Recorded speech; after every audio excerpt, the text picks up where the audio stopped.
Chapter 209. Fan Xian began to feel uneasy. Very imperceptibly, he took half a step back. Lowering his head slightly, he used the corner of his eye to sweep a quick glance around the palace. None of the courtiers of the Qi kingdom were extraordinary. What piqued his interest the most was the bead curtain that was slightly swaying beside the dragon throne. The bead curtain reflected the clear light from the pool behind the courtiers. It looked incomparably beautiful. He knew that the Empress Dowager of Northern Qi was behind the bead curtain. After a long time, the emperor on the dragon throne yawned, seemingly tired of listening. "You have come a long way. You may go and rest." The young emperor waved his hand. Fan Xian felt as if a heavy burden had been lifted from his shoulders. With a face full of smiles, he knelt on the ground again and again.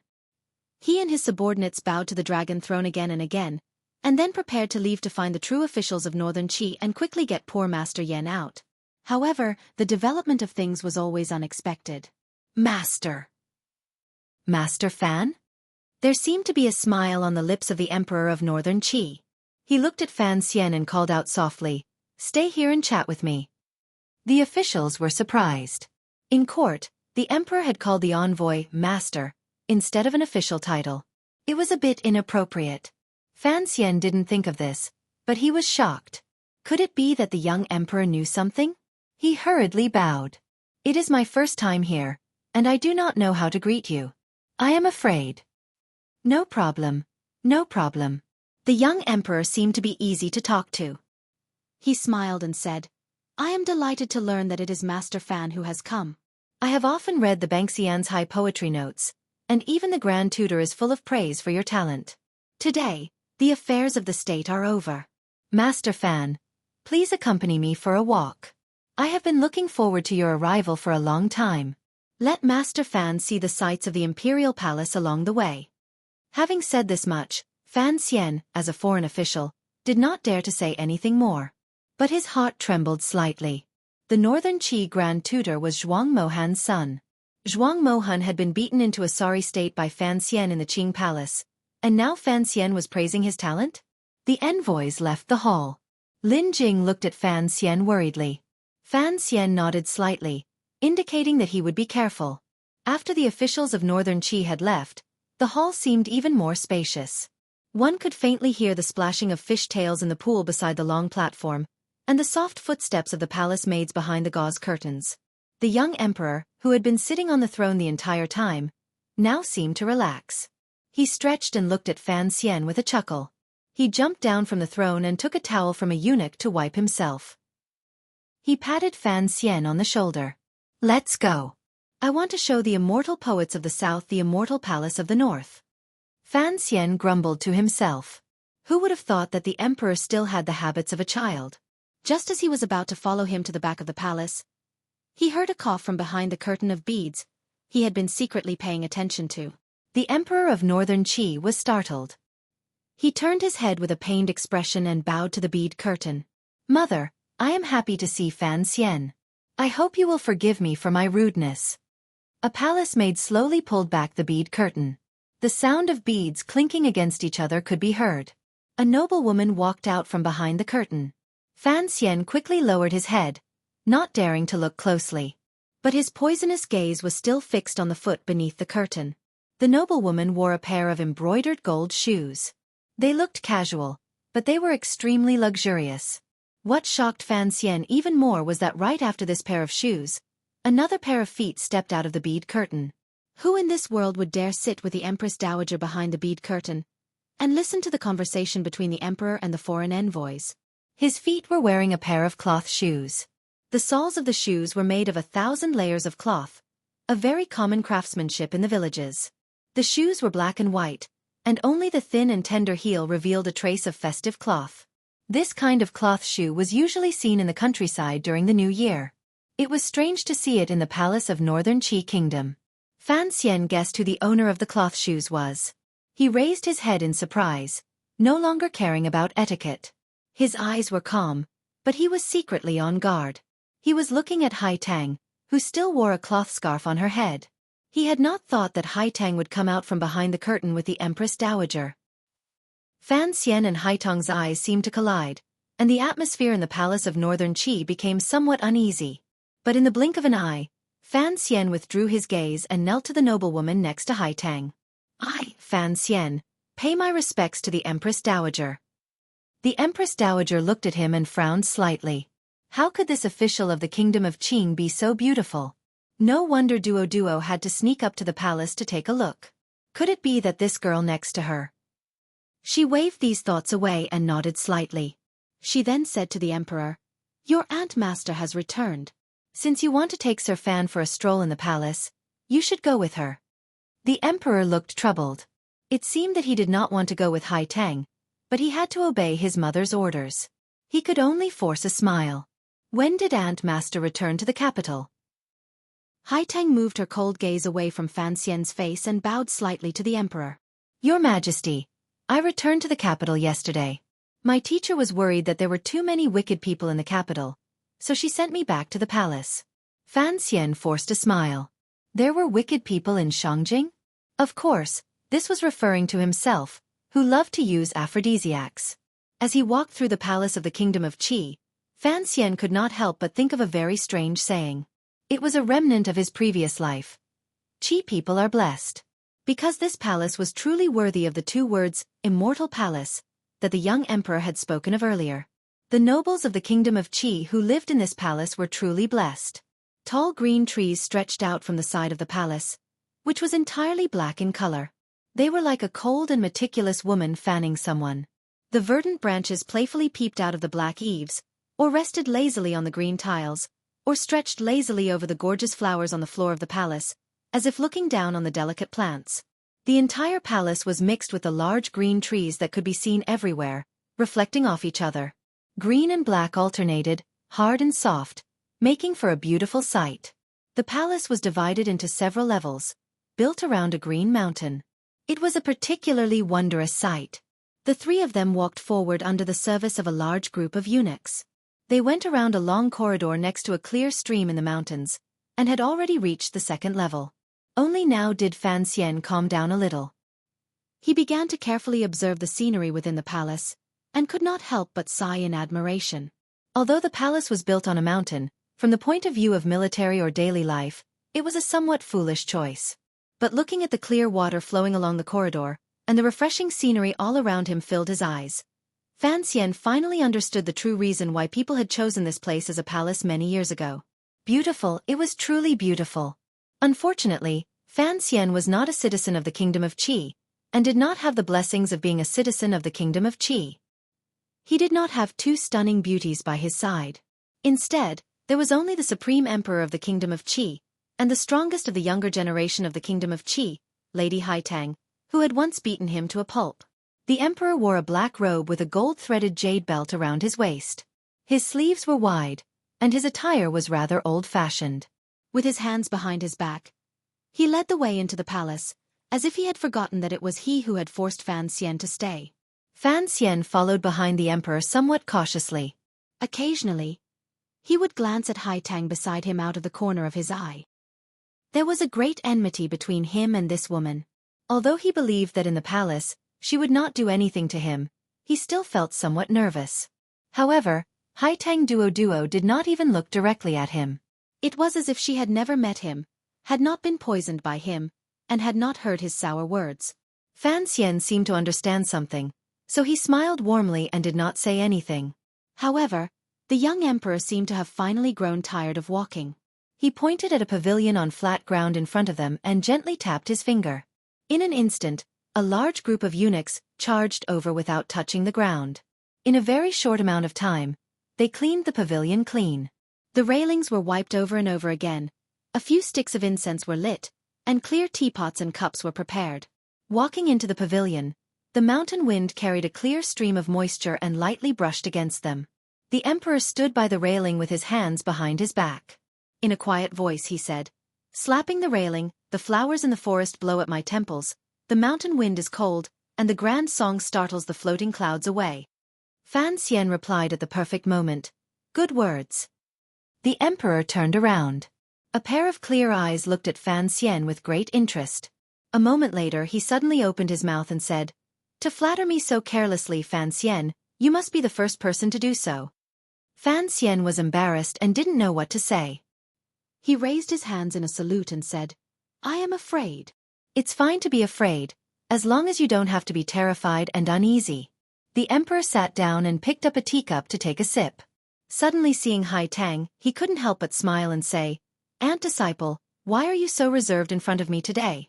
In the past, even if I invited you, I wouldn't be able to invite you. You were only willing to grow vegetables in the garden. Since you have entered the palace today, it is good to relax and enjoy the scenery. He sighed quietly and said, I have always thought that this palace is too beautiful, so beautiful that I have no desire to leave the palace for a walk. There seemed to be some other meaning in these words, but Fan Xian pretended he didn't understand. Under the emperor's gaze, he sat down. A eunuch brought him tea, which he slowly sipped. He didn't know what the young emperor meant by suddenly wanting him to stay in the palace. Hai Tang also picked up a cup of tea and sat on the railing outside the mountain pavilion. Her gaze was cast toward the flowing water beside the pavilion. It was unknown what she was thinking.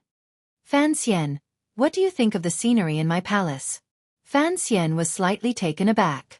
How many times had the emperor repeated this topic today? After a moment of consideration, he replied, The palace is in the mountains, and there are trees on the mountains. The trees are in the palace, and the scenery is clear and beautiful. What is most strange is that the layers of eaves of the palace seem to be one with the entire mountain scenery. It does not appear that the mountain scenery swallows up the majesty of the palace, and it does not appear that the prosperity of the palace weakens the desolate mountain scenery. It actually gives one the feeling that heaven and man are one. I am truly full of praise. Ha! Fan Xian's unintentional words seemed to surprise the emperor of northern Qi.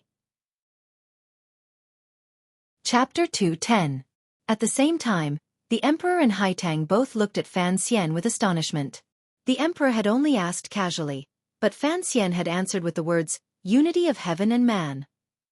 It was inevitable that these two top figures in the kingdom of Qi would be greatly shocked. It must be known that of the four great grandmasters, Xueqi sect emphasized the unity of heaven and man, and the natural way of the Tao. However, this wondrous formula had never been passed on to outsiders. For Fan Xian to casually mention it while talking about the scenery was truly shocking. Hai Tang's calm and bright eyes stared at Fan Xian's face, as if she wanted to see if this world-famous poet had stumbled upon it by chance, or if he had truly seen some truth from the scenery of the royal palace. Fan Xian had no such self-awareness. The so-called unity of heaven and man was a topic he had taught too many times in philosophy classes in his distant memory. He had casually mentioned it, and of course he had not expected it to shock others so much. Looking at the emperor and Hai Tang's thoughtful expressions, he could not help but feel puzzled. Did I say something wrong? He asked. The emperor laughed. Absolutely, absolutely. How could there be anything wrong? Fan Xian, you are indeed worthy of being called the immortal of poetry. What you casually say is actually the truth. Wonderful, wonderful. The emperor smiled and looked at Hai Tang. What do you think of Master Fan's words, Aunt? Hai Tang bowed. Master Fan speaks of truth from the scenery. You can be said to be a genius. The three of them casually chatted for a while longer, and the matter was covered up. The emperor suddenly frowned. This is a pavilion on a mountain. I stayed for a long time last month. At that time, the trees were in the pavilion, the moon was in the clouds, and I was above the running water. A cool breeze blew gently all around me, and I felt incomparably happy. I completely forgot the troubles of the world, so I often come here these days, but I can no longer find that feeling. I don't know why. Hai Tang's expression suddenly became solemn. Your Majesty is the ruler of the kingdom of Qi, and the heart of all the people. The troubles of the world have always existed, and it is difficult to forcibly forget them. Furthermore, Your Majesty is concerned with the safety of the world, and Your Majesty's thoughts affect the good fortune of the people. How can you forget the troubles of the world for a moment of happiness? Your Majesty should always remember that the people of the world are in distress, and treat the troubles of the people as your own troubles. This is what a ruler should be determined to do. The emperor was enlightened. He stood up and bowed. Thank you for your guidance, little martial aunt. Fan Xian watched calmly from the sidelines. He saw that the emperor was truly enlightened, and he couldn't help but be surprised. It seemed that this Hai Tang, who had been tormented by him in the past, had such a high position in the kingdom of Qi. However, he couldn't help but disagree with Haitong's words. Although he didn't show it on his face, a hint of a smile flashed through his eyes. But how could this slight change escape the eyes of a ninth-ranked powerhouse? Does Master Fan have a different opinion?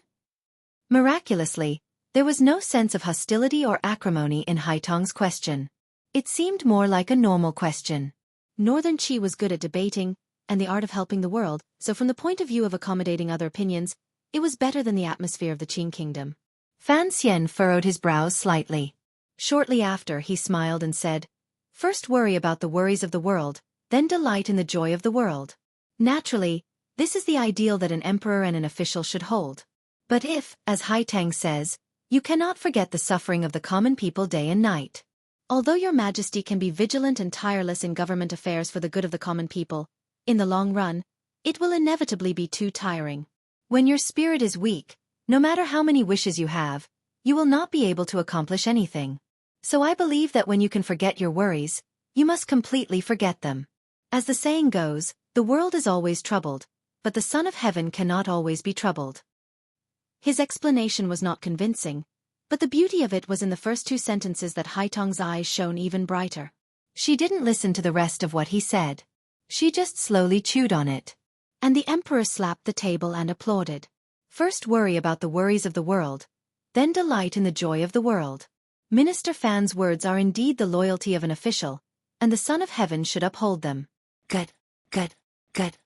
The eunuchs and serving girls around them didn't quite understand what the emperor was talking about, but seeing that this southern envoy had managed to make the emperor so happy, they couldn't help but smile and look at Fan Xian with gratitude. Fan Xian smiled and didn't say anything. In his heart, he gave a big thumbs up to that friend of his from his previous life. The young emperor had already begun to call Fan Xian Minister Fan. It was obvious that the Son of Heaven greatly admired Fan Xian. The emperor had kept this foreign official in the palace today, because he had other important matters to attend to. As for admiring the scenery, it was because Haitang had been placed behind the Empress Dowager. It was not convenient for the Son of Heaven to speak with Fan Xian, so he had deliberately chosen a topic of conversation. Unexpectedly, Fan Xian's response was quite interesting. The emperor looked at Fan Xian with a smile. "Master Fan, you are a master of both the pen and the sword. You are truly a rare talent." Fan Xian repeatedly said he didn't dare. Haitang suddenly said, "Then according to what Master Fan says, how should one view the way of the heavens?" Fan Xian was slightly startled. He was not good at the art of metaphysics. His previous words were already very depressing. Why did he have to continue? The emperor smiled and waved his hand to stop Haitong's question. "Master Fan, why do you think I have been unable to find the clarity of mind I had that night?" Fan Xian frowned slightly and looked around the mountain pavilion. He pointed at the stick of incense and said quietly, "Your Majesty, move this incense and have the people around you retreat. Perhaps you can find the feeling of that night." The emperor was slightly surprised. He had the eunuchs and serving girls retreat to a place where they couldn't be seen. He then moved the calming incense. After a while, the cool breeze rose again, dispersing the fragrance. All that was left was a faint sense of emptiness in the mountain palace. The emperor slowly closed his eyes. After a long time, he revealed a happy expression.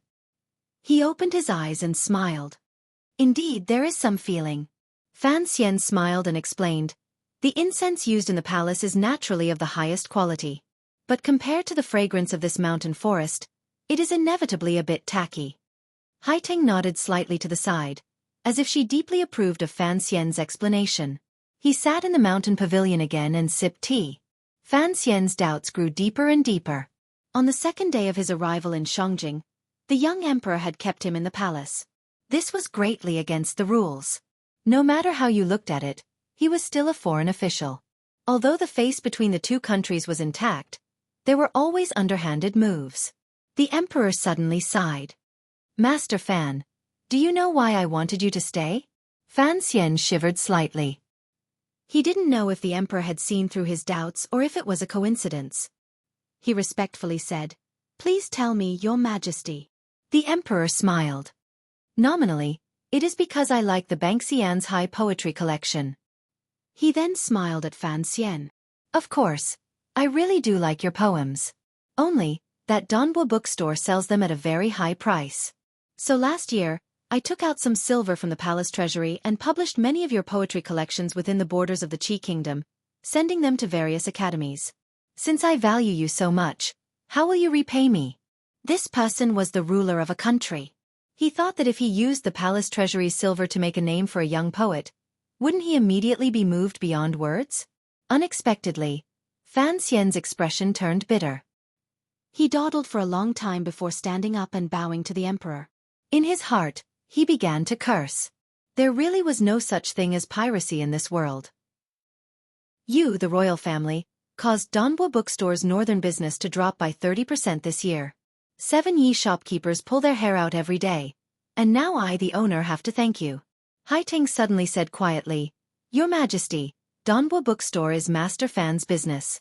I'm afraid that not only will Master Fan not appreciate your actions, he may even feel a little resentful. Fan Xian hurriedly smiled and explained, Absolutely not. Absolutely not. The emperor looked at Fan Xian with slight surprise. Minister Fan, you are a poet. How can you still do business? Fan Xian smiled bitterly.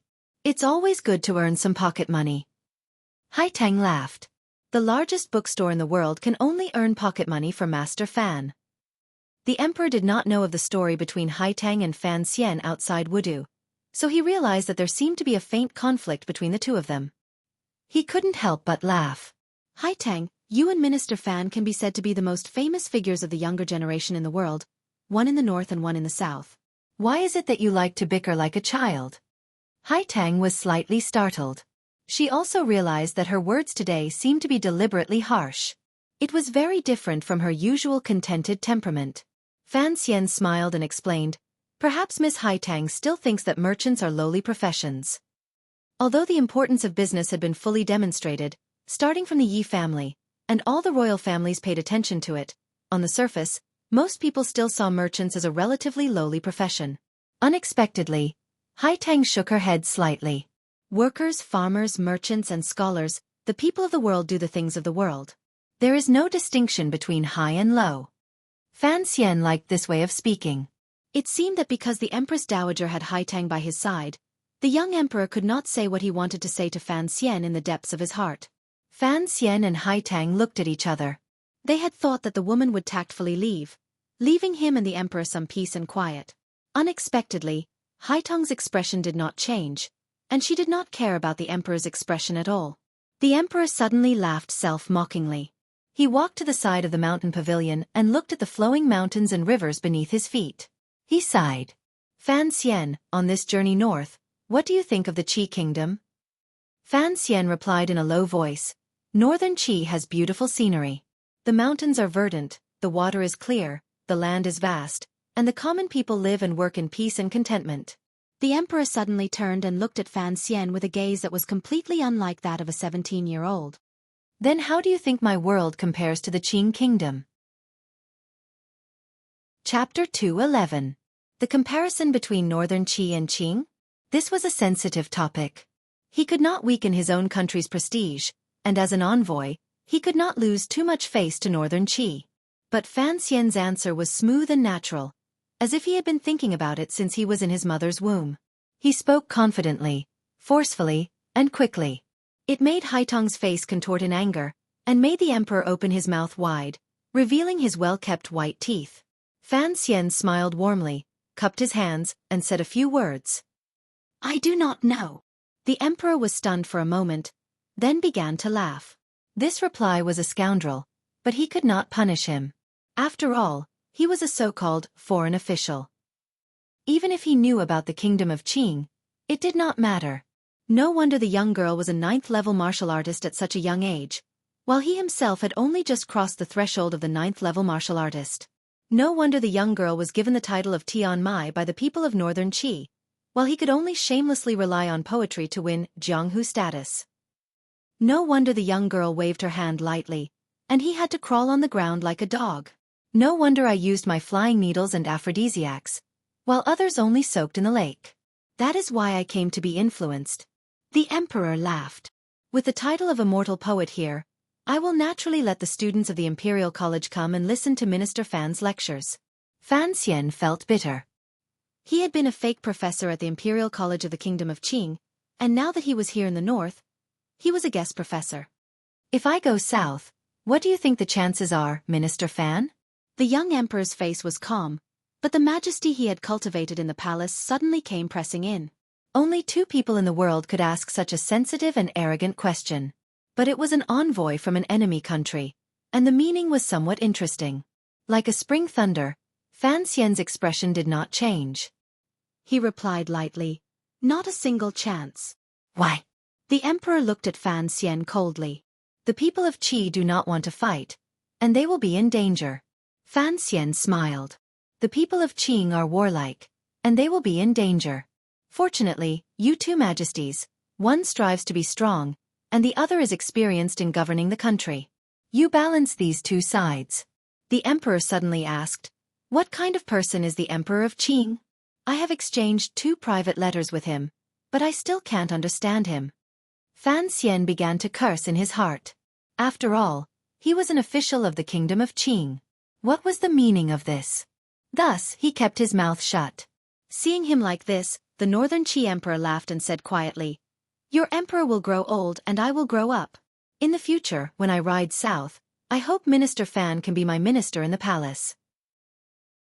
Fan Xian raised his eyebrows and replied in a manner that was neither servile nor overbearing, "If your majesty comes south as a guest, I will certainly compose a poem to congratulate you." They were both heading south, but the meaning was completely different. The Qi emperor's intention was to lead the army south and swallow up the Qing kingdom. What Fan Xian meant was that the emperor of Qi was a guest in the south. Naturally, he was a prisoner. He only thought that the young emperor in front of him was indeed a man of great ambition. However, the words he said in front of him were unavoidably a bit too much. He didn't know if it was because he was young and impetuous that he had slipped his tongue or if he didn't take him, a foreign official, seriously at all. He only wanted to use his mouth to pass his will to the southern palace. Suddenly, the emperor's brow furrowed with worry.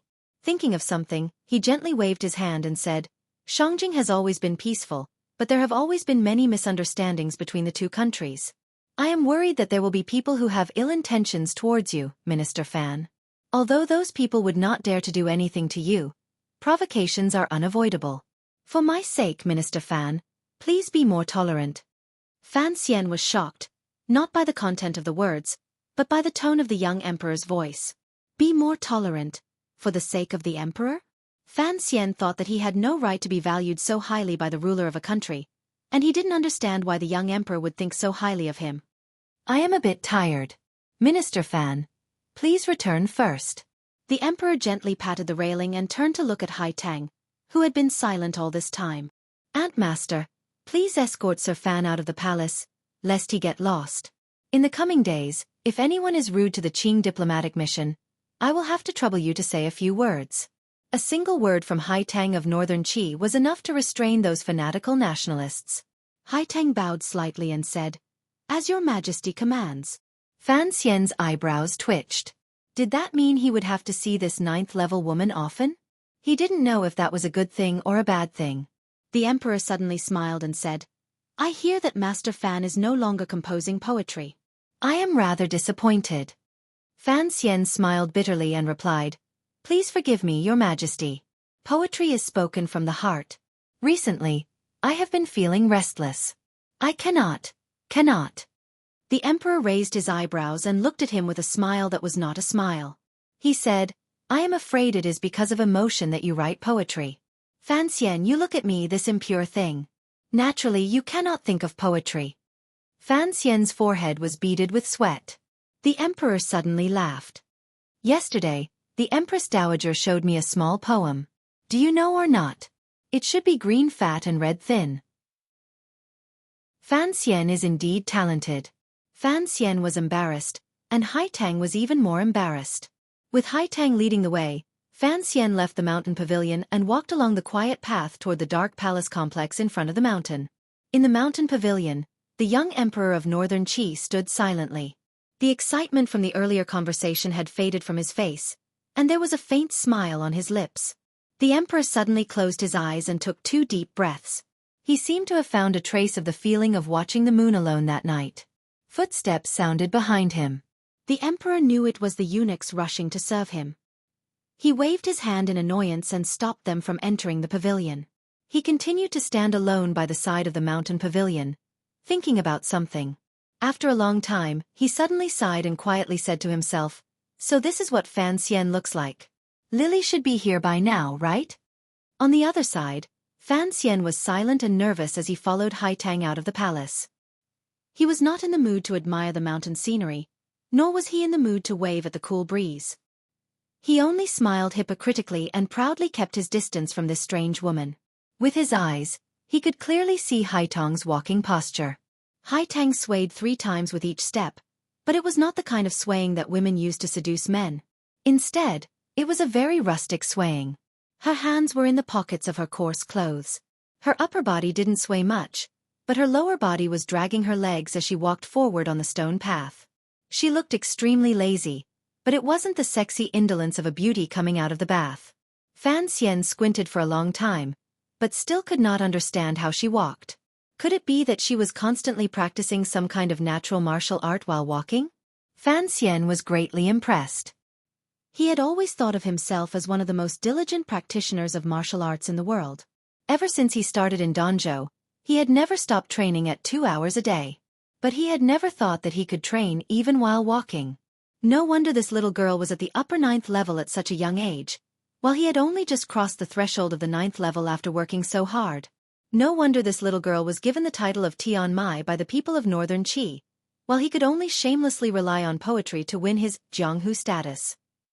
No wonder this little girl only had to wave her hand lightly, and he had to crawl on the ground like a dog. No wonder when he had used his secret crossbow and flying needles and aphrodisiacs, she had only soaked in the lake water, and then walked away with a confident wave of her sleeves. She did not care about him at all, because she disdained him, she did not hate him. Fan Xian's heart dimmed. This kind of genius, and so diligent, could only be compared to Uncle Wu Zhu, a genius among geniuses. He might not be able to. After watching for a long time, Hai Tang seemed to feel the 2 fiery gazes behind her, always staring at her buttocks and waist. Finally, she could not stand it any longer. She quietly turned around and stared into Fan Xian's eyes, as if she wanted to peel off Fan Xian's beautiful skin and reveal his true, wretched self. Fan Xian's eyes were clear, without a trace of distractions. Seeing her turn around, he was slightly startled, knowing that she had misunderstood something. He smiled bitterly. "It's just that the way you walk is strange. You must be practicing martial arts, so I'm very impressed." He was startled, and Hai Tang was even more startled. She looked at this young man from the kingdom of Qing with her mouth slightly agape. Her mind was a mess. She had spent most of her life in the mountains and in the palace, and her mind had always been as steady as stone. But for some reason, seeing Fan Xian's detestable and beautiful face, and listening to his random words, she was inexplicably angry. Hearing what Fan Xian said now, she was even more baffled. After a while she said, "I'm not practicing martial arts." After saying this, Hai Tang felt a little strange. Why did she have to explain this to him? So she said with slight anger, "I've always walked like this since I was little. The Empress Dowager has lectured me for many years, but I can't change it. If Master Fan thinks it's an eyesore, why don't you walk in front?" Fan Xian was startled. What was going on? He could only follow Hai Tang, who had turned around, and continue walking. But Hai Tang continued to drag her feet, her hands clasped behind her back, and she walked forward lazily. Fan Xian tilted his head slightly and frowned for a long time. Suddenly he understood. What kind of martial arts was this? Wasn't this the most common walking posture of those lazy women in the countryside? When he thought of how a superior 9th-level master Hai Tang, who was like a fairy in the eyes of the world, was actually a village girl, walking in the palace like she was walking in a field, Fan Xian couldn't help but laugh out loud. Chapter 212. Why are you laughing, Master Fan? This was an expected question from Hai Tang. Fan Xian coughed twice, his eyes full of smiles as he explained, "I really like the way you walk." Hai Tang was slightly taken aback, and anger flashed in her eyes. Fan Xian hurriedly said, "May heaven smite me if I deceive you." Hai Tang had no choice but to believe the viciousness of this oath, but she still didn't understand. She had been laughed at by the people of the palace for many years. Why did this young man behind her like the way she walked? Thinking of Fan Xian's shameless methods on the shore of the North Sea, Haitang was even more confused. The two of them sank into silence once more, walking out of the palace, accompanied by the green trees and black eaves of the mountain. Haitang's position in northern Qi was indeed very respected. Along the way, the eunuchs and palace maids they saw, as soon as they heard the lazy sound of cloth shoes rubbing against the ground, rushed to hide under a tree by the side of the road, and respectfully bowed to the lazy village girl, not daring to look her in the eye. His Majesty favors me so much that I am a little afraid, Fan Xian finally said, carefully testing the waters. There is no need to be modest, Master Fan. Haitang replied expressionlessly. His Majesty loves poetry. When the Banxian's High Poetry Anthology was published, all the scholars of the world had a copy, and His Majesty was no exception. After Zhuang Mohan and Master Qing rebelled against the capital, His Majesty had a long conversation with His Majesty in the palace. From that day on, His Majesty never stopped mentioning Master Fan's name.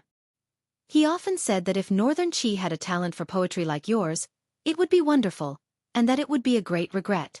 Now that you have escorted Xueqi back to the capital, and the two countries are in a standoff, His Majesty is naturally worried about your safety. Fan Xian was silent.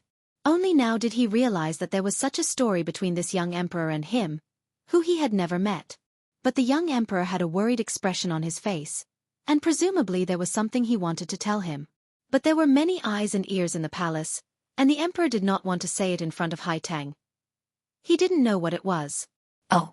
Fan Xian furrowed his brows slightly as if he didn't quite believe her words. Haitang said softly, "Today, Master Fan, when you saw the palace and the forest, you blurted out the words unity of heaven and man. I am impressed. In the future, when you are not busy with state affairs, Master Fan, if you have time, I hope you will not be stingy with your advice." After my master read the Banxian's High Poetry collection, he was silent for a few moments and praised you greatly. I was a bit surprised at first, but after talking with you today, I know that your reputation is well deserved. You flatter me. Her words were spoken with some sincerity, so Fan Xian responded with even more sincerity. In the matter of Yan Bingyun, I ask for your assistance. I've never been involved in politics, Haitang said softly. Fan Xian frowned. Then why did the girl go to the North Sea alone to kill Xueqi? Did she not know that if Xueqi really died, it would have a great impact on this agreement? Haitang smiled. Master Fan seemed to have thought about killing Xueqi before I made my move. Why did you suddenly change your mind? Because I am also very interested in Xueqi's secret. Fan Xian rubbed his slightly damp hands together and turned his head to look at the vast palace.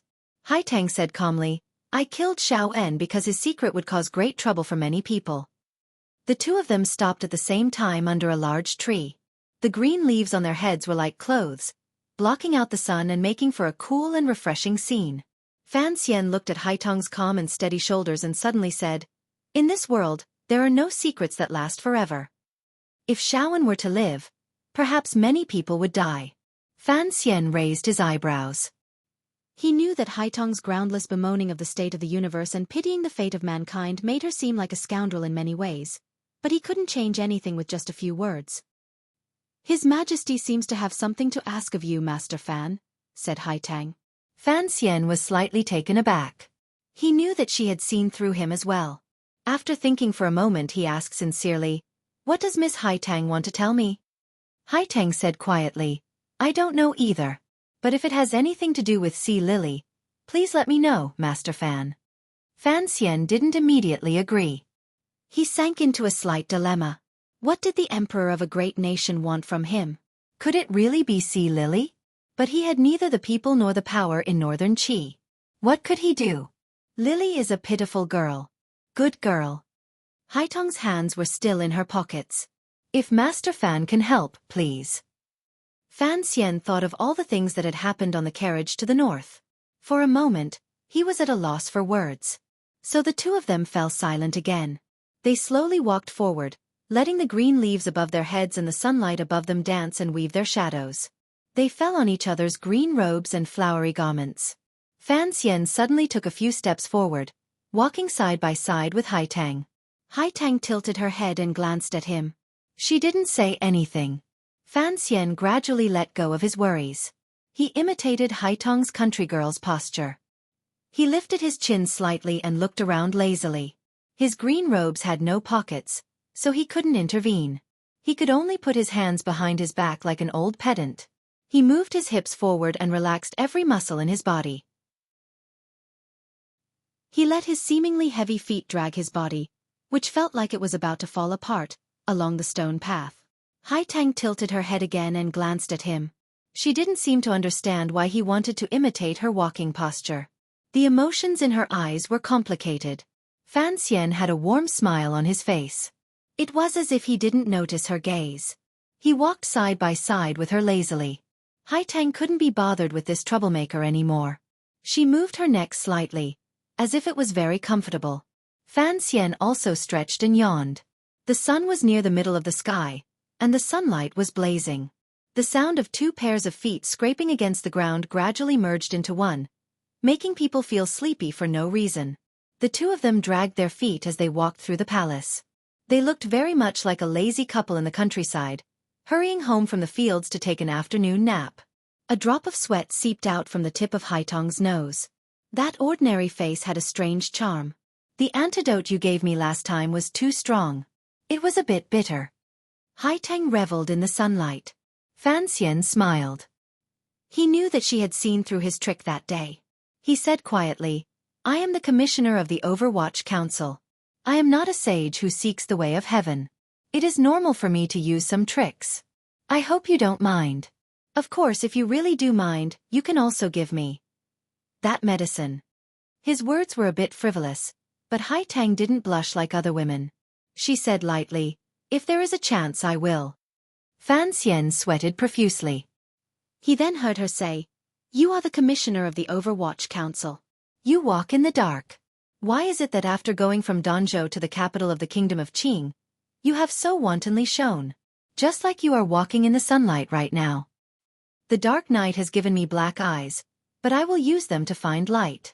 Fan Xian continued to borrow the brilliant words of his brother from that world, even though he had died quite a useless and bastard. As expected, Haitang was slightly startled. She tilted her head and looked at him. Presumably, her view of Fan Xian had unknowingly undergone some sort of change. Fan Xian smiled and continued, "Of course, the dark night has given me black eyes. I have more opportunities to use them. To roll my eyes at the world." Haitang finally smiled. As the saying goes, a sweet smile can be seen between bamboo fences. Haitang all over the mountains are vulgar. If the palace walls were bamboo fences, why should I fear the vulgarity of the world? Outside the palace, Fan Xian exchanged a few words with the anxious tiger guards and Wang Qinian. Under the escort of the Northern Qi Imperial Guards, Fan Xian, the head envoy of the Kingdom of Qing, sat in a carriage outside the courtyard. He had just gotten off the carriage when he saw the chaos in front of him. He couldn't help but be slightly surprised. When he took 2 steps toward the main gate of the courtyard and saw the scene clearly, he couldn't help but be greatly shocked. In front of the gate, there were many Northern Qi bailiffs and guards squatting on the ground picking up things. Behind each person was a large sack. Every now and then, they would pick up an item and throw it inside. Judging by the way they were dragging it, it seemed that the item was rather heavy. Fan Xian was very curious. He asked Wang Qinian, who was beside him, "What's going on?" Wang Qinian was also very puzzled. As they walked forward, they discovered that the large open space in front of the courtyard was filled with all sorts of knives. Some were decorated with emerald sheaths, some were simple and unadorned, some were modern, and of course, most of them were the small curved knives that the people of Northern Qi loved to carry with them. Fan Xian sucked in a breath of cold air. "Hurry up and snatch those sacks back. Since they were thrown in front of our gate, even if they are to be sold as scrap metal, we will have to earn this extra income ourselves." Today, he had been in the palace admiring the scenery, chatting, and imitating a village girl's walk. He was in a very good mood, so now that he was cracking a joke, he had some of Fan Xia's elegance. Wang Qinian laughed bitterly. "Sir, you really have a good state of mind. You can still joke like this." Fan Xian laughed helplessly. "What else can I do? Do I really have to catch every single knife?" Ever since he had almost been hit in the nose by Yi Linger, the daughter of the Jingdo garrison, Fan Xian had come to understand the rules of this world's martial arts duels. Throw a knife at the opponent's feet. If the opponent accepts the challenge, they will pick up the knife. It's only been half a day.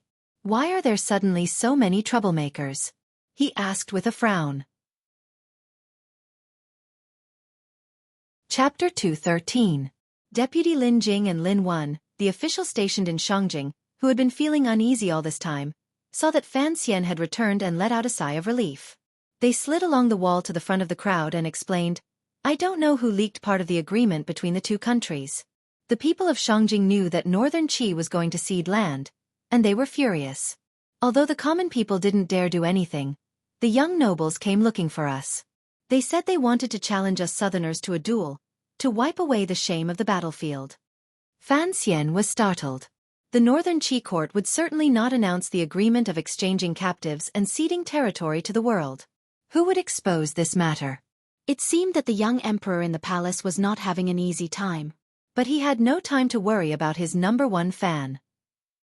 He looked at the knives on the ground with a headache. "You deal with this yourself. I'm going to the Ministry of Rights Yamen in a bit." Although there were related subordinates working on the exchange of prisoners, the painting world, and the exchanging of credentials, Fan Xian insisted on dealing with Yan Bingyun himself. "Sir, you can't leave." The two brothers, Lin Wen and Lin Jing, were typical civil officials. The Tiger Guards, who were the strongest in the diplomatic mission, were naturally at Fan Xian's side. The Overwatch Council experts, who used various identities to disguise themselves, only listened to Fan Xian's orders. So the two brothers, who were in the heart of an enemy country, had long been frightened to see the knives flying in front of the courtyard. Hearing that Fan Xian was going to leave, they were afraid that the young nobles of Northern Qi would cause trouble again.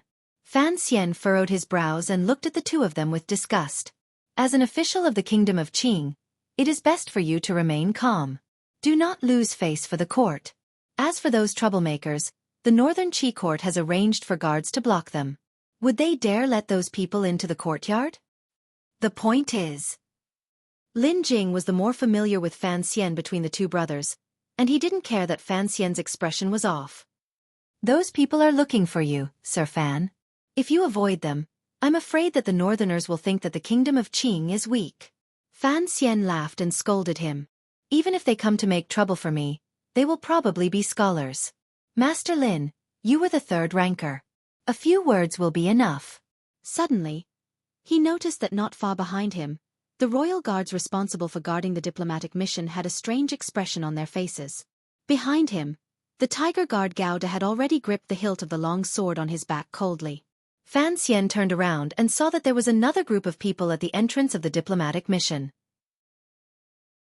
At the head of the group was a young nobleman who was looking up at the sky. Since Fan Xian had given the signal, naturally, no one went to stop him. So the young man walked directly in front of Fan Xian and threw a punch. His fists were fat and powerless, extremely loathsome. Fan Xian unceremoniously slapped him back. The tyrannical zhenqi in his body was one of the most unique in the world, and under Wu Zhu's education, his ability to judge the right timing was even better. This palm strike was like a blade that tore through the air and fiercely slapped onto the fist. Although Fan Xian appeared to be a yes-man in front of Hai Tang, not even daring to fart when it came to fighting, that was because Hai Tang was too fierce. In terms of martial cultivation, Fan Xian's level could be considered outstanding among the younger generation of the world. But because of his opponent's young age, he did not intend to injure him this time. The young man, who was probably only 10 years old, fell on his butt and cried out in pain. He probably did not expect that this seemingly weak scholar would be able to push him down so easily. He looked at Fan Xian and cursed. F***CKU, the southern barbarians have gone mad. Fan Xian, who had been about to enter the courtyard, stopped. He smiled and walked back, holding the young man's wrist in a friendly manner. Although the servants next to the young man were nervous at Fan Xian's actions, they saw that he was only supporting their young master. They thought that this young man was probably a follower of the Qing diplomatic mission, so they didn't take it to heart. Instead, they cursed at him. The sound of joints cracking was heard, followed by a scream of pain and countless angry shouts. "If mother heard you say this, I'm afraid she would tear you apart," Fan Xian thought to himself. He let go of his hand and looked at the young man sitting on the ground, trying to determine his identity. To be able to make the imperial guards of northern Qi not dare to stop him, it seemed that his family must be of high status. A large group of people gathered around. They were obviously the young man's servants and companions. They saw their young master holding his broken wrist and crying. Only then did they realize that Fan Xian had broken the young master's wrist. They could not help but be angry. They all stood up, ready to teach Fan Xian a lesson. Seeing that things were about to get out of hand, the imperial guards hurried over and separated the two sides, saying something to the people on the other side. Those people kept on cursing and swearing, saying things like, "Southern barbarians" and so on. There was no end to it. Fan Xian pulled Lin Jing over and asked, "Whose family is that brat?" "The young master of Marquis Chong'an's family." Lin Wen was very familiar with the bureaucracy of northern Qi's Shangjing, so he answered first. Fan Xian was slightly surprised. Hearing the name Marquis Chong'an reminded him of Chong Ningho, whom he had once competed with in drinking. Is he also the Empress Dowager's brother? The one who was locked up at home to recuperate after last year's defeat? Chong Ningho's brother? Lin Wen nodded. Because of last year's defeat, Marquis Chong'an was stripped of his power. But this year the Empress Dowager decreed that he would be reinstated, and gradually regained his former arrogance. I suppose this young master saw that the people of Shangjing wanted to cause trouble at the diplomatic mission, so he took the opportunity to avenge me. Foolish brat. Fan Xian shook his head. Without looking at the scene, he prepared to enter the manor where the diplomatic mission was located. You want to leave after beating someone up? Someone shouted angrily from behind him. You dare to beat up the young master of our manor? You must have eaten a leopard's gall. Originally, the commander of the Imperial Guards had the situation under control. Unexpectedly, Fan Xian didn't even say a word and wanted to enter the manor. It appeared extremely unreasonable. The commander couldn't help but feel angry. He thought, the Qing kingdom is too arrogant. Fan Xian slowly turned around and looked at the people of northern Qi. Everyone, there are many pairs of eyes watching. Your young master ambushed me, and I didn't know he was a child, so I hit him a bit too hard. In a moment, someone will come to your manor to pay for the medical expenses. What are you arguing about? After beating someone up, he wanted to pay for the medical expenses. This was a typical playboy's way of doing things. The problem was that Fan Xian was the head envoy of the kingdom of Qing, and the boy he had injured was a true playboy of northern Qi. Fan Xian raised his eyebrows. Lowering his voice, he spoke to the commander of the imperial army at the bottom of the steps. Commander Wei, do you want to see the diplomatic mission and the people of northern Qi fight each other? Another chaotic war between the two countries? Commander Wei felt a chill in his heart. Although he knew that things wouldn't develop that far, if he allowed Fan Xian to be beaten up by the crowd and caused a diplomatic incident, he would not be able to escape responsibility.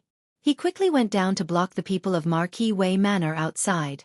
Fan Xian's figure flashed and he entered the courtyard, closing the door tightly behind him. Now, everyone finally knew that the young man who had attacked the boy was the head envoy of the southern barbarians. Seeing Fan Xian hide inside, for a moment, the diplomatic mission was surrounded by curses. Obscenities shot out like arrows, and Fan Xian's ancestors were pitifully used as targets. Not long after, the courtyard door suddenly creaked as it was pushed open. The people causing trouble outside suddenly quieted down. When they saw that it was not the handsome young man who had come out, they shouted and rushed forward, demanding that the Qing diplomatic mission hand over Fan Xian. The official who had come out was Wang Qinian. He smiled and bowed in all directions. Everyone was stunned. They put down the bricks in their hands and prepared to listen to what this man from the south had to say. After a moment, Wang Qinian waved his hand and softly said one word. Fight! From behind him, a dozen people rushed out like tigers, holding mops and sticks in their hands. They rushed into the crowd below. As soon as he said this, Commander Wei of the Imperial Guards knew that things were bad. He was about to go up and say something, but unexpectedly, Wang Qinian had already taken him by the arm with great familiarity.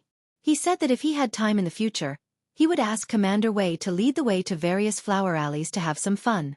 With this pull, Commander Wei could not give the order. The Imperial Guards were also dumbfounded.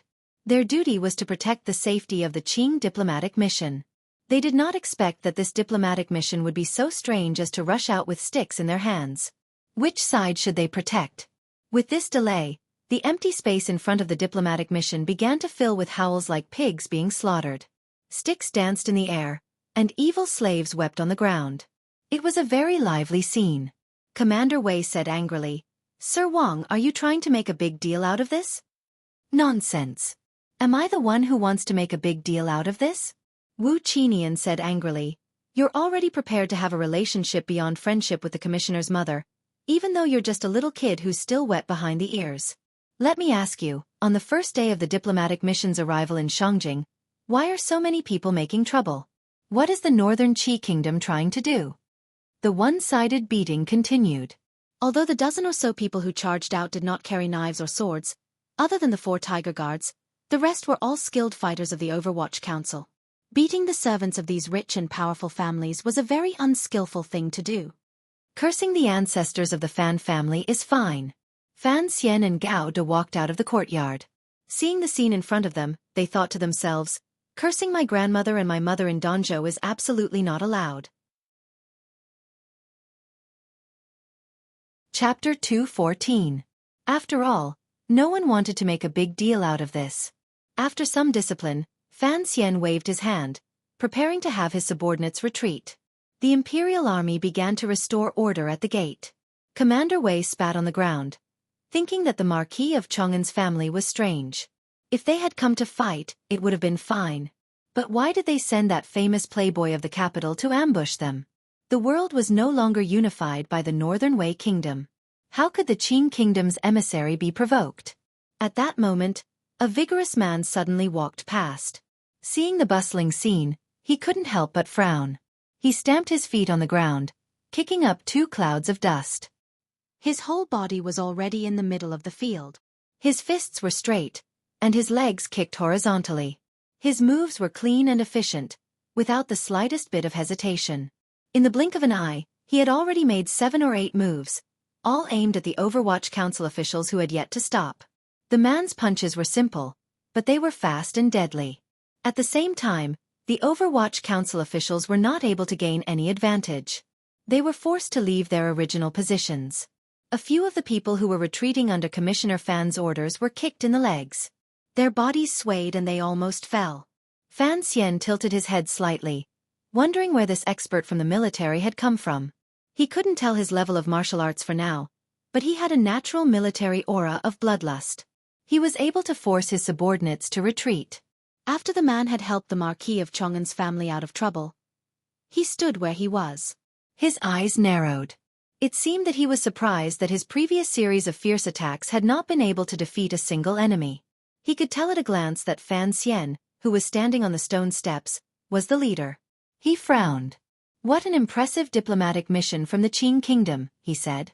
"Yet all the people they send out are masters of the 6th level and above."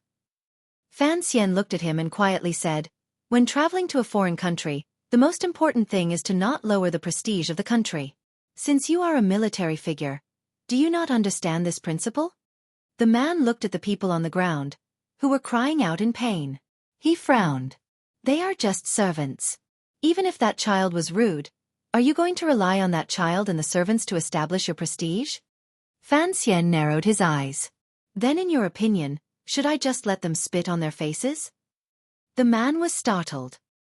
He seemed to have thought of something, and his expression darkened slightly. On the other hand, Commander Wei had long recognized who this man was. With a respectful expression, he stepped forward and saluted, "General Tan, why have you come?" The soldier surnamed Tan did not recognize the commander of the Imperial Guards for a moment. Commander Wei hurriedly said, "I am Wei Wuji." As it turned out, this General Tan, surnamed Tan Wu, was a capable subordinate of Northern General Shang Shanhu. He had always fought the barbarians in the snowy north, and had followed Shang Shanhu back to the capital last year. Who would have thought that he had been idle and without a job, only occasionally going to the Ministry of War to do a roll call? Although his fellow soldiers in the capital admired Shang Shanhu's valiant loyalty and had always respected him, he still felt a little bitter about it. Today, when he happened to pass by, he didn't expect to run into the farce at the gates of the Southern Qi diplomatic mission. Tan Wu glanced at Commander Wei and said helplessly, "How can we let these southerners run amok in Shangjing?" Wei Wuji smiled bitterly. The palace has strict orders to ensure the safety of the diplomatic mission. This is a matter of national importance, and I dare not neglect it. Tan Wu thought of the Qi kingdom's successive defeats, and how he and commander who had never had the opportunity to fight south. He couldn't help but feel depressed. Looking at the wounded on the ground, he felt even more disdain and anger. He suddenly raised his head and saluted Fan Xian, who stood on the stone steps. "Dare I ask if you are Fan Xian, the head envoy of Southern Qi?" Fan Xian returned the salute. "I am." Tan Wu's expression was solemn. "I am Tan Wu of Northern Qi," he said sternly. "I ask for your guidance, Master Fan." Having said this, he gently placed the sword at his waist on the ground. Fan Xian shook his head. He knew that this man was not claiming to be an official, and was preparing to fight according to the customs of duels among the common people. "Master Tan," he said quietly, "I have already collected 2 sacks of daggers before you came. If you wish to duel, perhaps you will have to postpone it for a few days." Tan Wu frowned. "There is no time like the present. Please enlighten me, Master Fan." Fan Xian shook his head again. Tan Wu said angrily, "I know that Master Fan is not only talented in poetry, but also extremely skilled in martial arts. Last year, you single-handedly killed Cheng Jushu, one of our country's aces. Are you looking down on me?" Fan Xian looked at him and knew that this soldier had been stirred up. He laughed. "Although I am the leader of this diplomatic mission, and you really did look like a troublemaking group, I have always respected good men on the battlefield. I knew that you had spent many years fighting the barbarians in the snowy lands of the north. How could I not respect you enough? Why must you decide victory with your fists and feet?" Tan Wu was a straightforward man. Hearing the gentleness in Fan Xian's words, his expression softened a little, but he remained stubborn and raised his hands in the air. Fan Xian sighed and shook his head. "Don't overdo it," he said quietly to Gao Da, who stood behind him. Gao Da slowly lowered the long knife on his back to the ground and walked to the bottom of the stone steps. He steadily extended his right hand toward this famous and valiant general of Northern Qi, and made an inviting gesture. Tan Wu narrowed his eyes. He sensed a dangerous aura from this guard, and knew that he was indeed an expert. The Southern Qi envoys had sent him out to spar with him, so it was not an attempt to humiliate him. He let out a light breath, crossed his palms, and attacked Gao Da.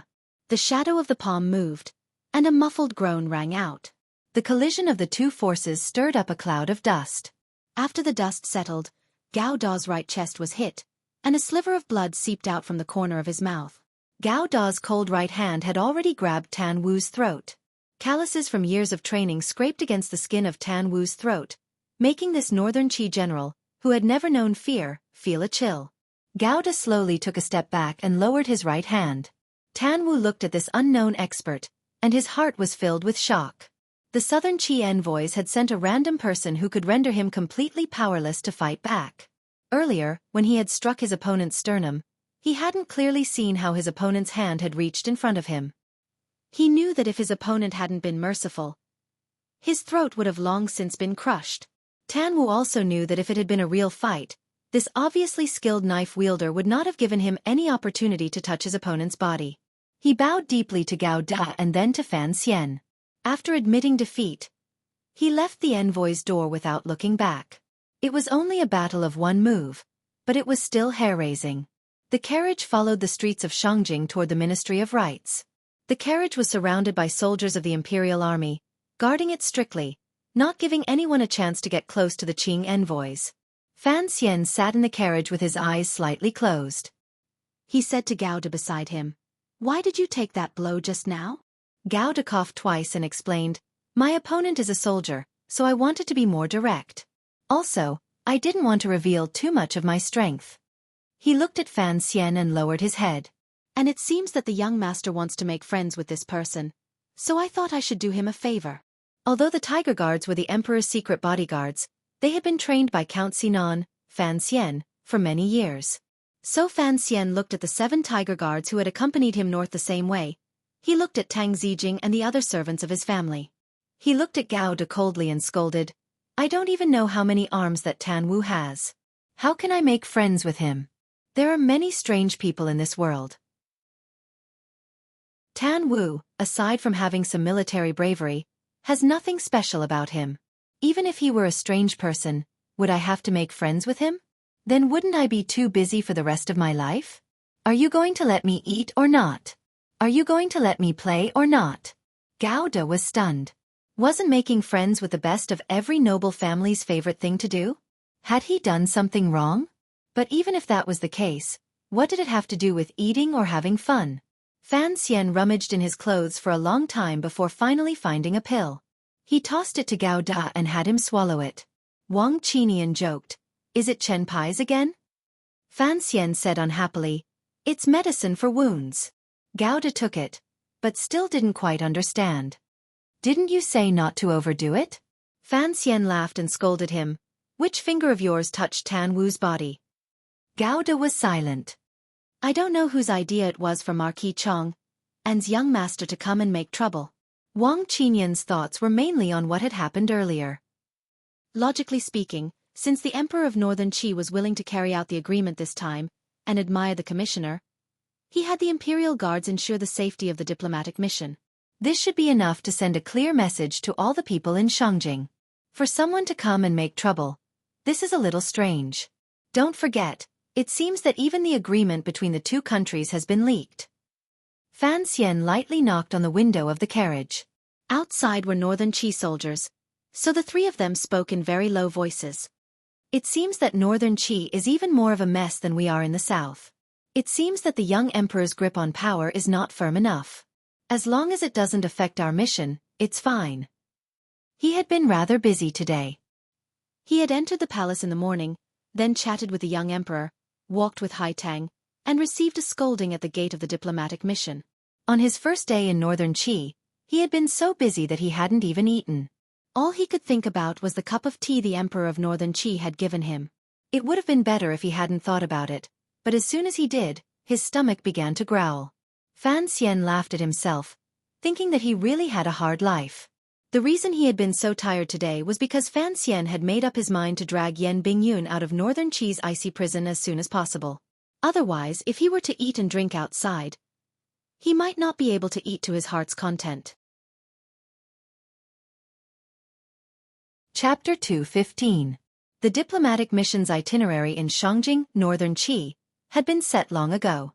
Logically speaking, someone of Fan Xian's status in Shangjing would be accompanied by a corresponding attendant, but Fan Xian was wary of this arrangement. Although there were already officials stationed there to negotiate, he still went to the Ministry of Rites with the permission of the Northern Qi royal family. In the secret agreement, Yan Bingyun was exchanged for Xiao En and Si Lily. The kingdom of Qing had already suffered a great loss, so Fan Xian was anxious to find the other side's hidden executor. But unexpectedly, the nominal minister Xueqi of the Ministry of Rites, the real vice provost of the Northern Qi Brocade Guard, was hiding from him. It seemed that they wanted to delay for a few more days. Fan Xian was furious. He waved his sleeves and walked out of the Ministry of Rites, ignoring the Qi officials. At the entrance of the Ministry of Rites, Ling Jing had already hurried over from the Chamberlain of Dependencies. He quietly shook his head at Fan Xian. The four of them got back into the carriage. Ling Jing said, "Vice Minister Wei Hua disappeared after leaving the palace. We don't know where he went." Fan Xian sighed. "It's probably the same elsewhere. The Qi people want to delay for a few more days." "What's the point of delaying for a few more days?" Wang Qinian frowned. "They're going to hand him over anyway. I don't believe they can keep delaying."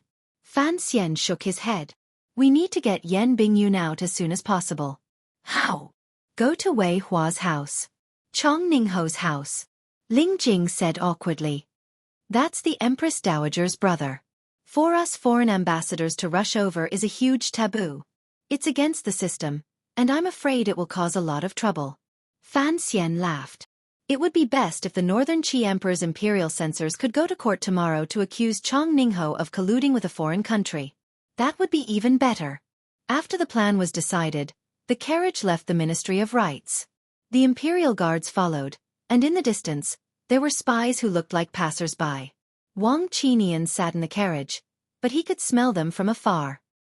He whispered to Fan Xian, "Commissioner, it should be the Brocade Guard following us. In any case, the Imperial Guards are with us. Are they afraid we'll get lost?" Fan Xian whispered. Ignore them. Most importantly, don't be in a rush to contact the council's people in northern Qi. It's not good to bring unnecessary danger to those spies. The secret agents of northern Qi, who had been ordered by the court to keep an eye on the diplomatic mission, were also curious. After leaving the Board of Rights, these envoys from the south were interested in going shopping, especially on Shangjing's most luxurious and extravagant street, Xueqi Street. The street sold luxurious items such as glassware, which was not something the common people could afford.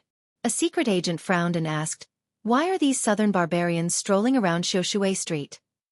The subordinate beside him replied, "It's rare for us to go abroad, so of course we have to buy some good stuff back. These southern barbarians are filthy rich now. If we don't buy some glasses, how are we going to explain to our families?" "Idiot!" The spy in front cursed. "All the glass in the world is produced by the Qing kingdom. Why would they need to come to Shangjing to buy it?" There weren't many people on Xueqi Street, but the people walking there were all pot-bellied people. Women with beaded hairpins all over their heads looked like they didn't have much silver in their pockets, but the banknotes were definitely much thicker than the books at home. The shops lined the street, and there was some distance between them, not too far away, not too close, just right. The signboards were even more eye-catching, placed vertically outside the shops.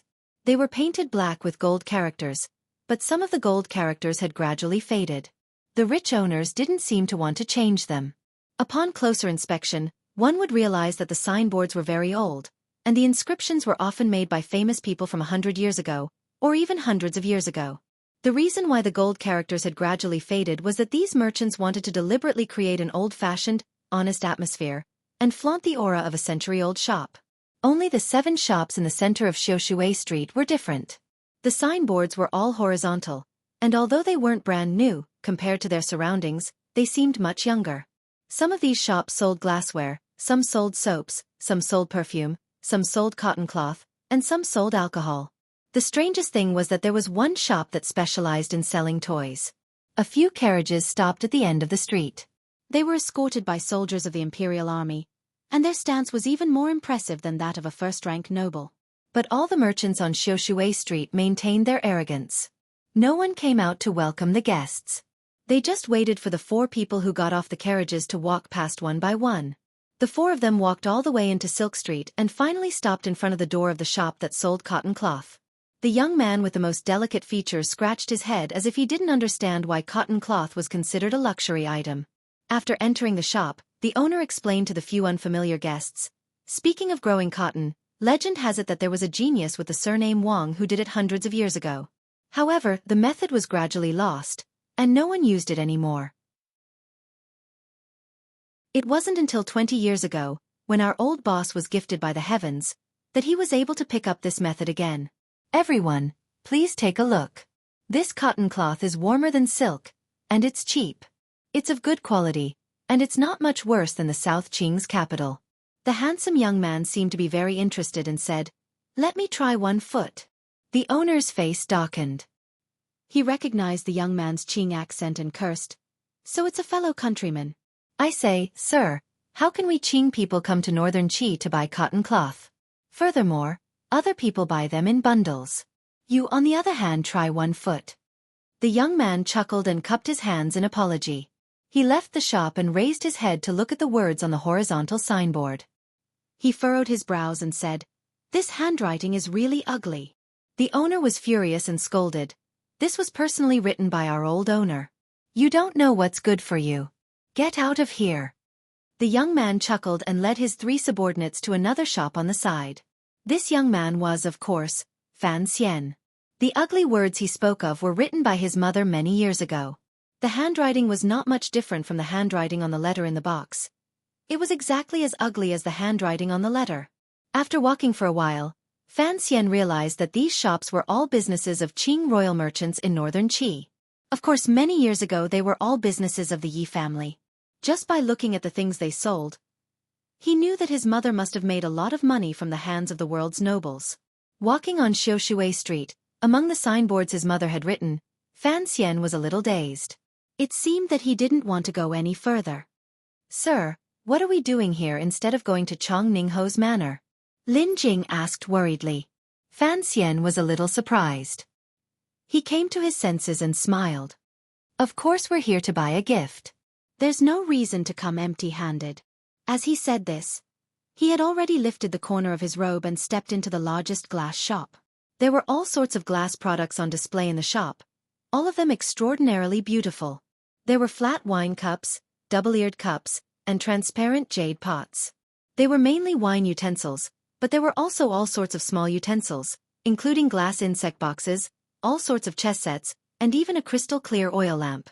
The whole shop was as dazzling as crystal. Fan Xian felt a faint sense of pride. Although he seemed to have spent most of his time in this world and hadn't done anything earth-shattering, looking at the things his mother had left behind, he couldn't help but think, if someone had already done it, what was there left for him to do? The shopkeeper had already heard their conversation and knew that they were fellow Southerners. He smiled. Gentlemen, it's not that I don't want to do business with you, but if you were to buy glass in Shangjing, it would be a bit of a loss. Fan Xian smiled. I know. Shangjing must be a lot more expensive than here in the kingdom of Qing. But I see that Northern Qi's palace uses a lot of glass. Don't they think it's expensive? The shopkeeper beamed. Who's the stupidest customer in the world? Of course it's the emperor. I heard that the deal with the Northern Qi Palace was the biggest deal our old master ever made. That amount scared the rest of the world's rich merchants silly. Fan Xian smiled proudly. You're quite bold to say that. You're in Northern Qi. Aren't you afraid that the officials will catch you? I'm not afraid. As long as the kingdom of Qing remains the most powerful country in the world, we merchants will not be bullied wherever we go. Even so, the shop owner still lowered his voice and continued, the phrase, the dumbest customer in the world, isn't something I can say. I heard from my master, and it was also said by my old boss back then. Fan Xian smiled and suddenly asked, is your master a big leaf or a few leaves? The shopkeeper was startled. He raised his head to look at Fan Xian, as if he couldn't believe that this handsome young man knew so much. For a moment, he forgot to answer. Lin Jing smiled. This is Master Fan Xian, the head envoy of this diplomatic mission. Although you're far away in the north, I'm sure you know who Master Fan is. Master Fan? That was the shopkeeper of all the royal merchants in the coming years. The shopkeeper paled. He quickly lifted his robe and knelt before Fan Xian.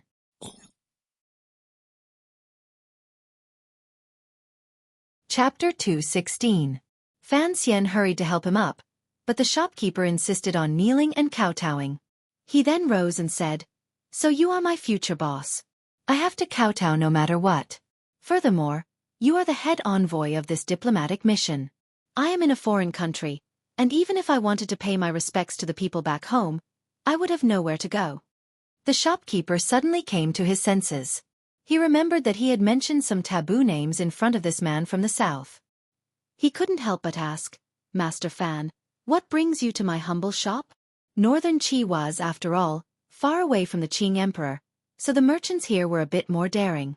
That was why they still kept their old signboards and kept mentioning the old boss they were so proud of. Fan Xian looked at the shopkeeper's expression and knew that he was afraid these words would get back to the capital and offend the royal family, who now controlled all the businesses outside of Qing. He smiled and told the shopkeeper why he had come. He wanted the shopkeeper to pick out a few exquisite glass wine utensils. What are they used for? Asked the shopkeeper curiously. He had originally thought that Master Fan was taking advantage of this diplomatic mission to check out the business he would be managing in the future. He didn't know that Fan Xian was actually planning to buy glass products. Ling Jing explained a bit, and the shopkeeper hurriedly called out his assistants. A few agile assistants listened and hurried into the storeroom. It seemed that the truly high-end goods were not stored in the front of the shop. While they waited, Fan Xian and the shopkeeper began to chat. The shopkeeper knew what Fan Xian wanted to know, and didn't dare to hide anything. He gave him a rough estimate of the number of glass products that Qing had exported to Northern Qi over the years. Although it was only a rough estimate, Fan Xian was still somewhat surprised. There was only one glass shop in Shangjing, and its annual revenue was terrifying. It was no wonder that despite the wealth of the kingdom of Qi, they were only on par with the kingdom of Qing in terms of wealth. The shopkeeper suddenly sighed. But for some reason, the goods sent from the capital have not been as good as before, and there is nothing new, so business has been a bit worse. How bad is it compared to when it was at its peak? Asked Fan Xian. About 30% off. Fan Xian pondered for a moment. He knew where the problem was. After the Yi family had been taken into the palace treasury, the eldest princess had full control. Even if that crazy woman was someone with great political wisdom and skill, when faced with something completely new like glass soap, she would probably still be clueless. Since the quality of the glass was poor, there must have been a problem with the ingredients and process. Since the shopkeepers of Qingyu Hall could not do it themselves, there was no way they could make adjustments. But business was only 30% off. It seemed that the eldest princess knew the importance of these businesses to the kingdom of Qing's economy, and did not cause trouble. But business was only 30% off. While they were talking, the young workers had already brought out the most precious glass bottles in the shop. Fan Xian picked one up and squinted at it against the sunlight outside the shop. He found that there was not a trace of impurity in the glass. It was indeed much better than the glass windows in the capital. He couldn't help but smile and say, "These are the ones." The shopkeeper hurriedly called for the shopkeeper to wrap it up. Unexpectedly, Fan Xian waved his hand. "Don't worry." The shopkeeper did not understand what he meant, and could only listen. Suddenly, the shopkeeper looked troubled. Fan Xian had already noticed it. "What is your surname?" he asked. "My surname is Yu," replied the shopkeeper quickly. "An apprentice of Qingyu Hall with the surname Yu?" Fan Xian smiled to himself. "Is there something troubling you, shopkeeper Yu?" The shopkeeper smiled wryly.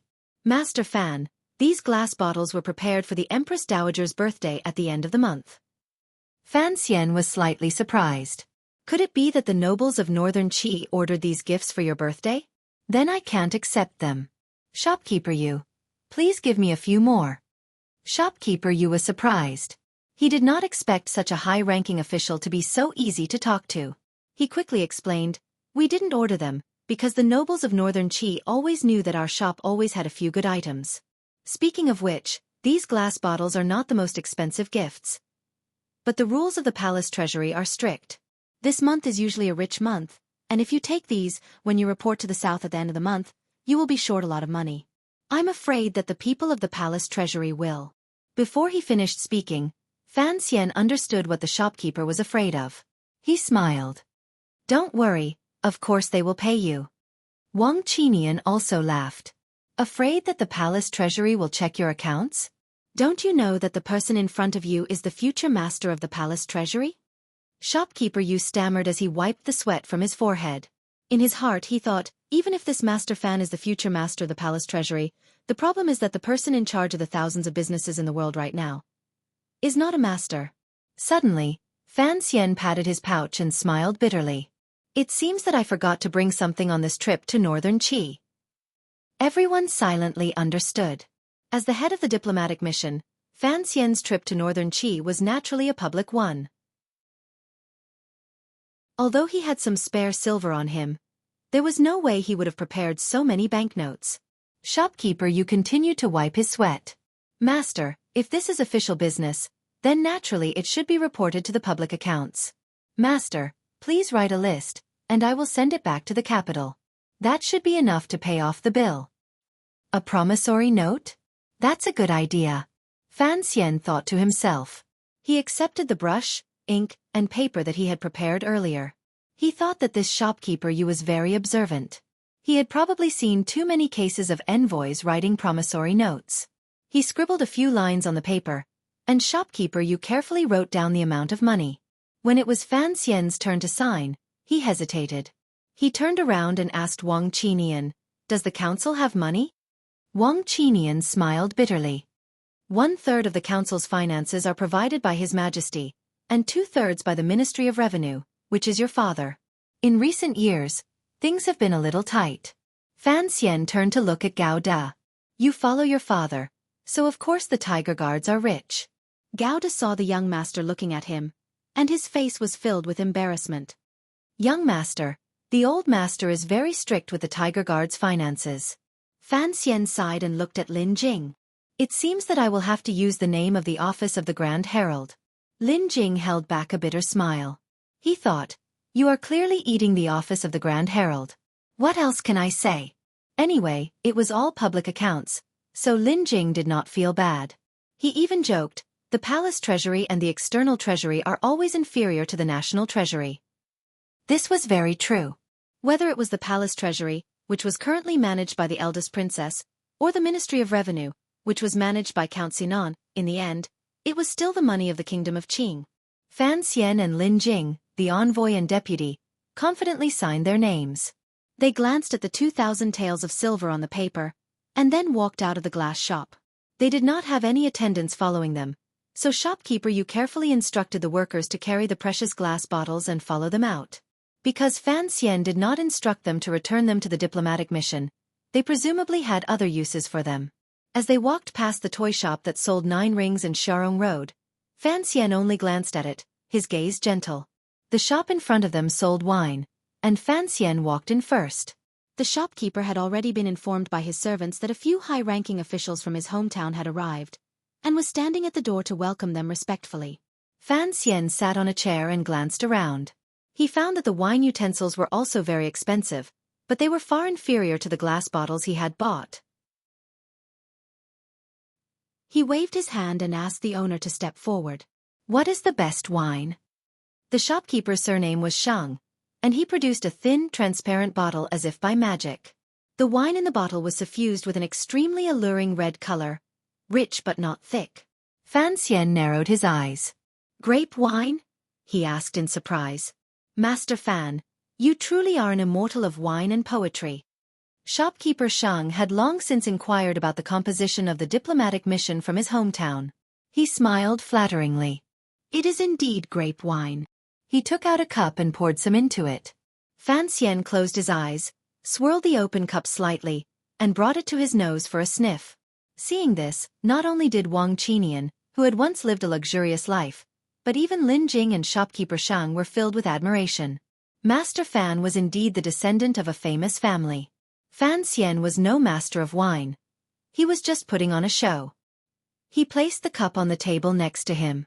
"I'll take this wine," he said. "Pick out some stronger ones." Shopkeeper Shang did not dare to tarry, and hurriedly offered them up one by one. Fan Xian took a sip, and frowned slightly. This was not much different from the wine he normally drank. It was far inferior to the sorghum wine Uncle Wu Zhu had made for him in Danzhou, and the tribute wine from the capital. Seeing Fan Xian frown, shopkeeper Shang said in a low voice, "Strong wine is forbidden in the north. Please understand, master." Fan Xian knew that shopkeeper Shang was not speaking the truth. There was nothing in this world that money could not buy. Many of the nobles of northern Qi were rich and powerful, and their hands were never soft when it came to spending money. Shopkeeper Shang must have prepared some high-class goods. Fan Xian did not say much, and only shook his head to show his dissatisfaction. Shopkeeper Shang suddenly looked at him, and then took out 2 more bottles of wine. Fan Xian furrowed his brows slightly. In that glance earlier, this seemingly ordinary boss had revealed an extraordinary expression. Fan Xian took a sip in a small porcelain cup, and then frowned. He did not say anything for a long time. Everyone thought that the wine did not taste good. Wang Qinian could not help but ask, "Master, what is it?" Fan Xian took a deep breath, turning the burning sensation in his throat into a thrill of excitement. "Good wine!" he exclaimed in admiration. "Good wine. What is it called?" Shopkeeper Shang smiled. 5-grain liquor. Fan Xian's expression did not change, and he praised again. "Good name." But in his heart, he smiled bitterly. "Yi Qingmei, back in the day you were so free." Having done all this, the 4 officials rose and left. But as he was leaving, Fan Xian noticed that the shopkeeper, whose surname was Shang, was giving him a meaningful look. Thinking back to what he had noticed earlier, Fan Xian stopped and let the other 3 go first. He turned around and followed the shopkeeper to the accounting room in the back. There was no one in the accounting room, and it was strangely quiet. As soon as shopkeeper Shang entered the room, he seemed to have changed into a different person. His entire body straightened, and his expression was solemn. He bowed to Fan Xian, who was sitting on the chair, and said in a low voice, "Shang Huairan of the Palace Treasury greets you, master."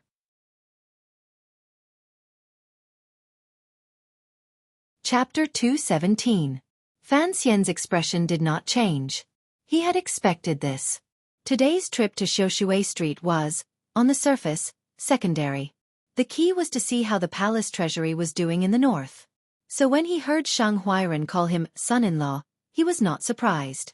After all, the palace treasury was still managed by the eldest princess, and there would always be some of her trusted aides hidden in northern Qi. For some reason, Fan Xian believed that the eldest princess would send someone to find him, the head envoy of the diplomatic mission.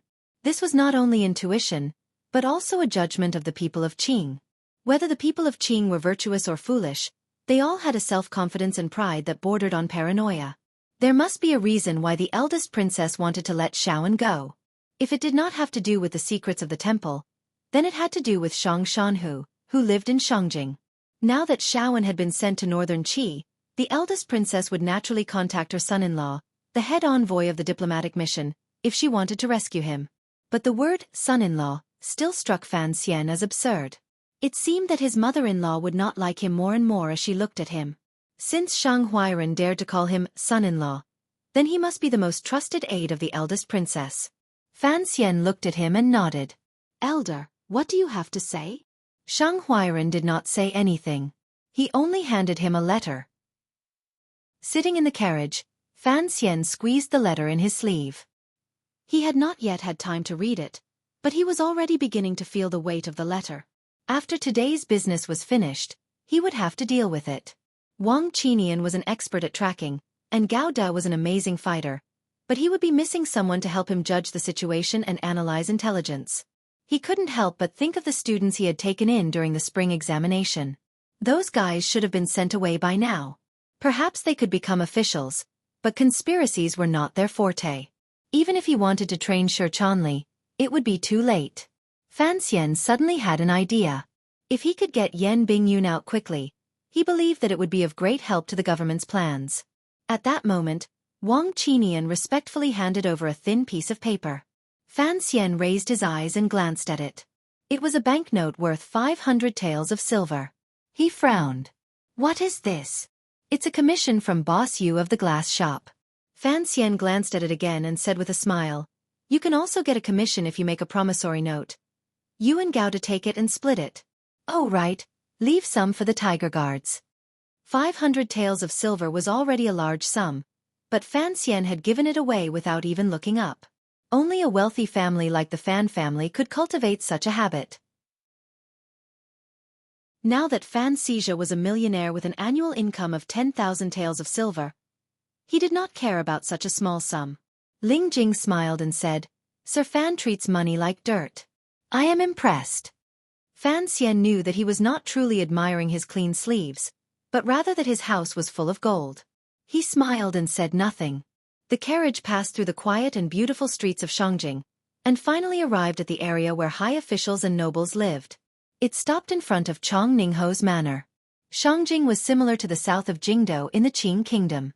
The spring wind gently caressed the branches extending from each manor. The sunlight was blocked by the large trees overhead and dispersed. Fan Xian stood next to the carriage and looked at the street. He looked at the stone lions beside the grand doors. For some reason, he was reminded of when he had first arrived in Jingdo from Danzhou. The carriage stopped in front of Chong Ningho's manor, and with the protection of the imperial guards, it made quite a commotion. There were already some people hiding in the shadows and beginning to peep. The servants in front of the manor looked at the carriage in front of their manor, and were at a loss of what to do. They did not know whether to go down and greet them, or rush into the manor to inform their master. These servants could all see that the newcomer was dressed very clearly. It was an envoy from the Qing kingdom. Who in this world had ever heard of an envoy coming to the manor of another country's minister? If this was a journey permitted by both countries, then Chong Ningho's manor would have long since made preparations. How could it be so quiet? The concierge swallowed a mouthful of saliva, wondering what the hell was going on. Could it be that these envoys did not understand the rules? Today, the envoy was not on official business, and Fan Xian had carelessly thrown off the accompanying officials from the office of the Grand Herald, so only Commander Wei was from northern Qi. Seeing that Fan Xian and the others were about to charge into Chong Ningho's manor, Commander Wei became anxious and stepped forward to stop them. "Master Fan, you must not do this. Without the permission of the court, an envoy cannot interact with a court official. If Master Fan and Chong Ningho really are on good terms, then you must not go in like this. What if you bring trouble to Chong Ningho?" Chong Ningho was Empress Dowager Wei's brother. What trouble could there be? Fan Xian muttered to himself. It would be best if they could bring him trouble. His son had been hiding from him all day. But he smiled and said, "It's fine, it's fine. This morning, I spoke to His Majesty in the palace, and His Majesty did not object. Why should I be afraid of people gossiping?" Bringing up the Emperor of Northern Qi, Commander Wei was stunned. Did he really have to go to the palace to seek confirmation? At that moment, Fan Xian had already brought his 3 subordinates to the door of Chong Ningho's manor. The gatekeeper hurried forward to greet him. His etiquette was thorough and his words clear. Fan Xian secretly praised them. They were indeed a noble family. "Could I trouble you to inform them that my drinking companion from the south has arrived?" Fan Xian had finally learned some of the quintessence of this ability to be familiar with people after a year of training in the officialdom and wine circles. The gatekeeper was stunned. The Marquis had indeed gone on a diplomatic mission to the south last year, and he had heard that he had gotten drunk quite a few times in the south. Could it be this young envoy? But he did not dare to immediately inform the Marquis. After all, it was a serious matter for a foreign official to enter the manor. Just as he was in a dilemma, he suddenly heard a sound from the corner door. A man came out and bowed to Fan Xian. "The Marquis requests your presence." Fan Xian had not expected the manor to be so easy to enter. Entering the hall, he looked at the middle-aged man in the chair and laughed. He walked over and gave him a warm hug. "I have not seen you for a year, and you are even more elegant than before, Marquis." Actually, last year in the capital, he had only met this envoy from Northern Qi a few times. In the end, they had a hearty drink in the palace hall. He only vaguely remembered the man's face. Chong Ningho was the brother of the emperor, and his status was incomparably noble. He had never encountered such a warm greeting. He coughed and said with a slight headache, "I have not seen you for a year, and your reputation is even greater than before. What brings you here today?" "I entered Shangjing yesterday, and this morning I chatted with His Majesty for a while. As a matter of fact, I did not know many people in Shangjing, so of course I had to pay you a visit." Chong Ningho was born with a white face and swollen eyes. He was in his 40s or 50s, and the signs of excessive drinking could not be erased. Fan Xian was close enough to smell the alcohol on him. It seemed that he had been drinking through the night. Fan Xian was secretly happy. It seemed that he had bought the right gift. Not only was Chong Ningho fond of wine and women, but he was also a pedantic fellow. The Empress Dowager had 2 brothers. One of them, Chong En, could still lead troops into battle. Although he was a defeated general, he was still better than Chong Ningho. This marquis had been holed up in the capital for many years. It was only because of his stupidity, and because he had the support of his sister, the Empress Dowager, that he dared to invite Fan Xian, the envoy from Qing, into his manor. Fan Xian had come today to get closer to this brother of the Empress Dowager.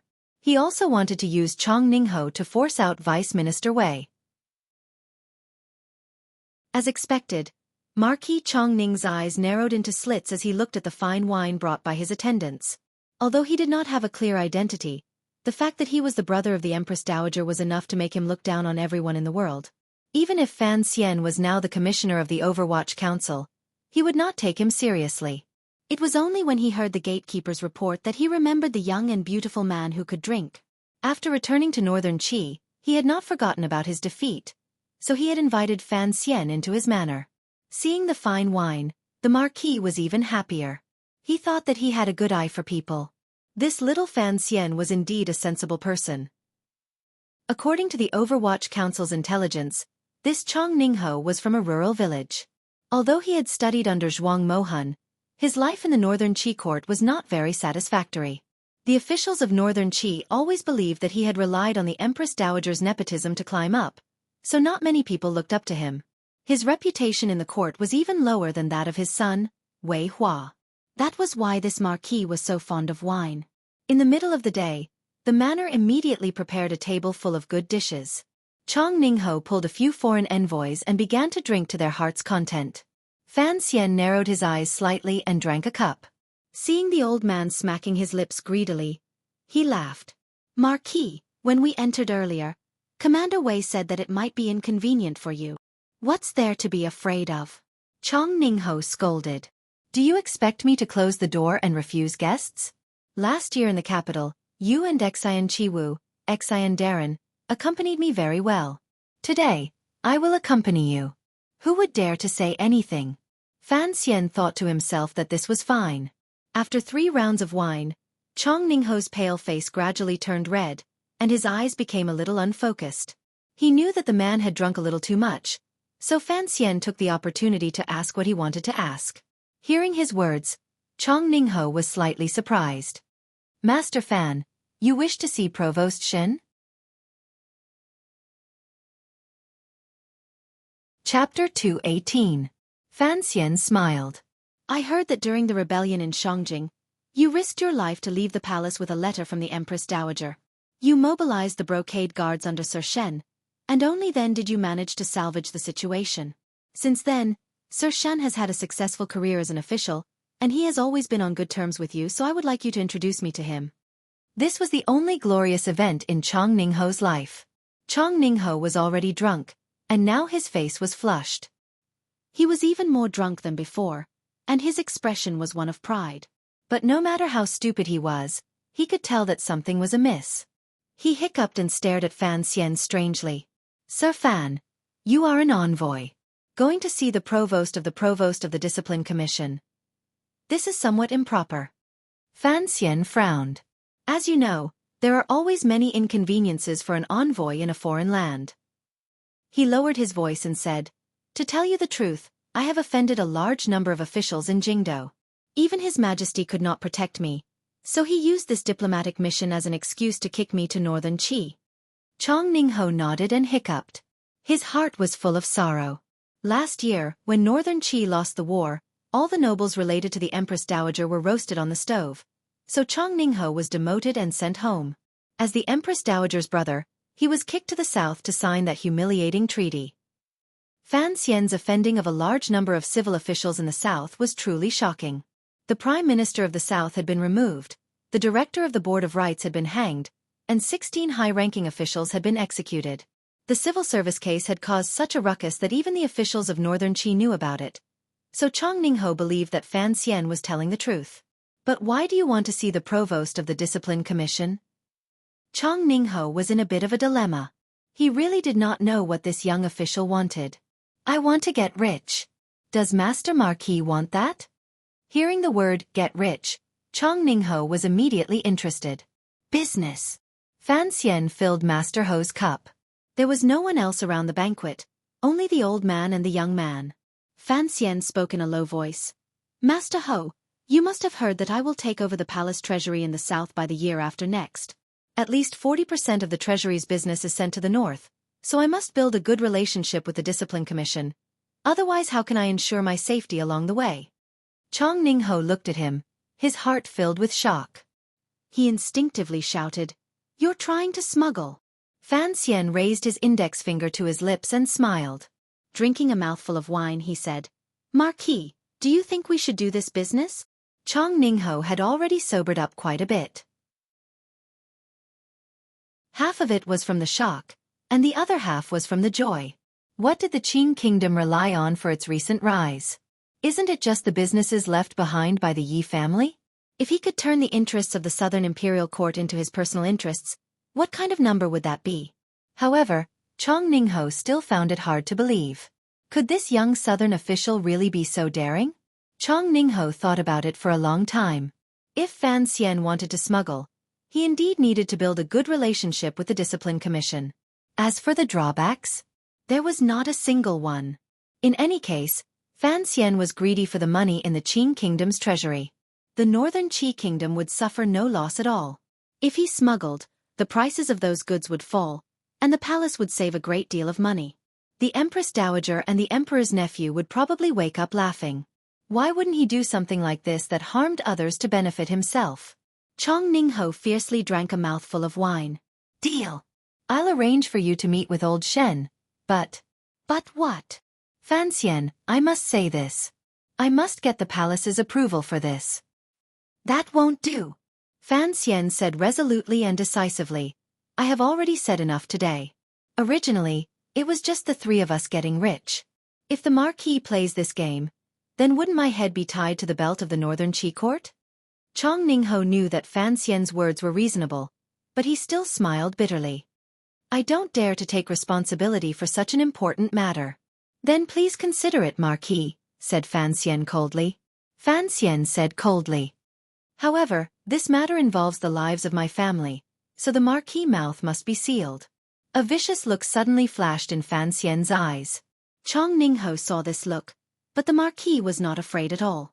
Instead, he laughed coldly and thought to himself, You, a civil official, actually want to play such underhanded tricks. You're no match for the Discipline Commission. Perhaps Chong Ningho had been shocked by the huge amount of money that could be brought about by smuggling, but he had forgotten Fan Xian's true identity, which was very similar to that of the Discipline Commission. Fan Xian looked at Chong Ningho's expression and knew that his bait today was just about enough. He chuckled and changed the subject. He told Chong Ningho about the conflict between the diplomatic mission and Chong Ningho's manor, and asked Chong Ningho to help mediate. Chong Ningho's mind was occupied with arranging for Fan Xian to meet with Commander Shen, and thinking about how to enter the palace and persuade the Empress Dowager to do this profitable business. Hearing Fan Xian's words, he naturally agreed. That brother of mine doesn't know how to do proper business, he scolded. He only knows how to cause trouble. Don't worry, I'll handle this matter.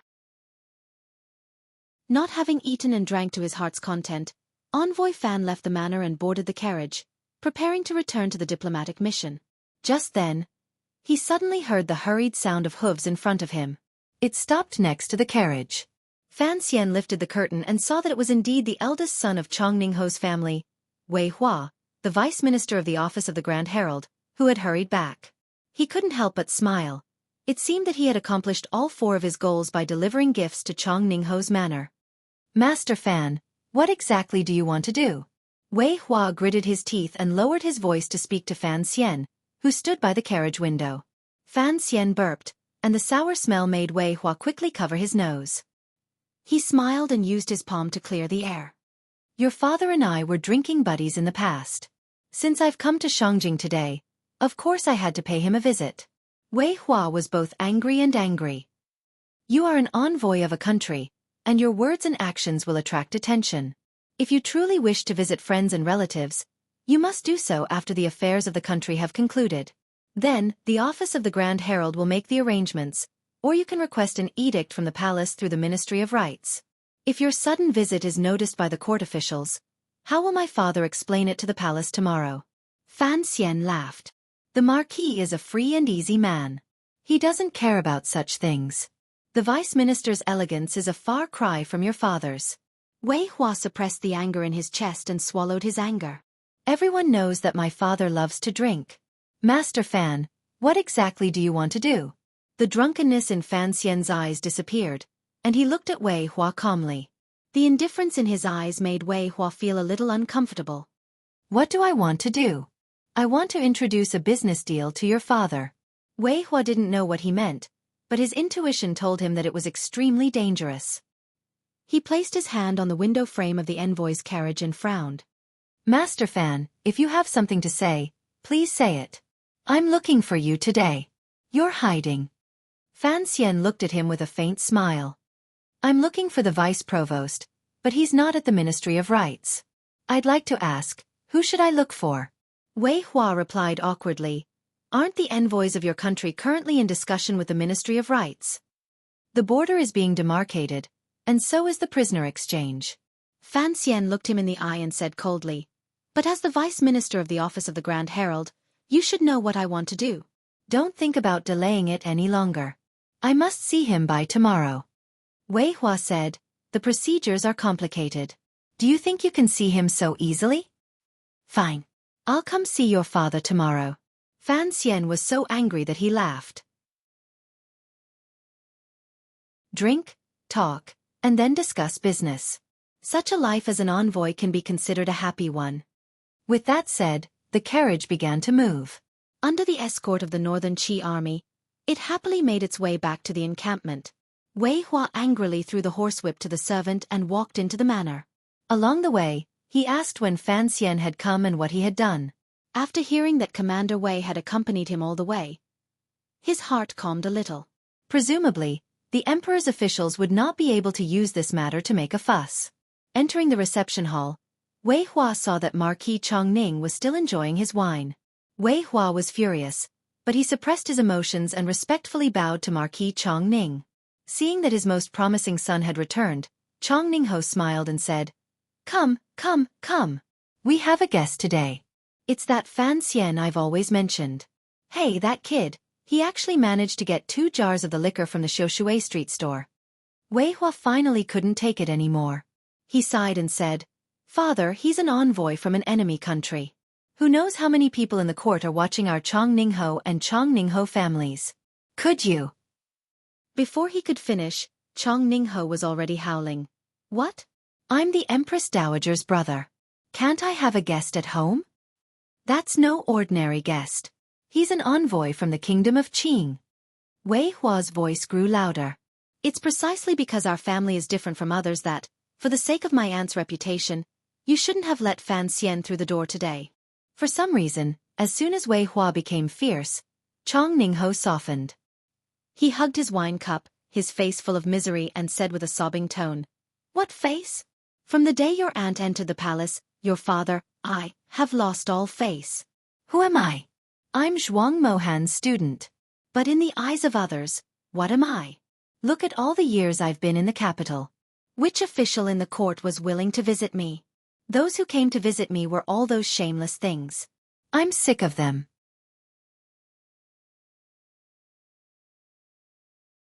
Chapter 219. "It wasn't easy for an envoy to visit me," Chongning said in a trembling voice. "Son, don't be fooled by the fact that I am the Empress Dowager's brother, but that is Fan Xian, the immortal poet Fan Xian. I am proud of him." Wei Hua's heart gradually grew sour. He knew that although his family lived a life of luxury and had considerable power, in the northern Qi court, which placed great importance on reputation, they had always had a bad reputation. He had endured to the position of vice minister of the office of the Grand Herald and had finally silenced some of the petty people, but there were still people who believed that this was a gift from the palace to the Empress Dowager's relatives.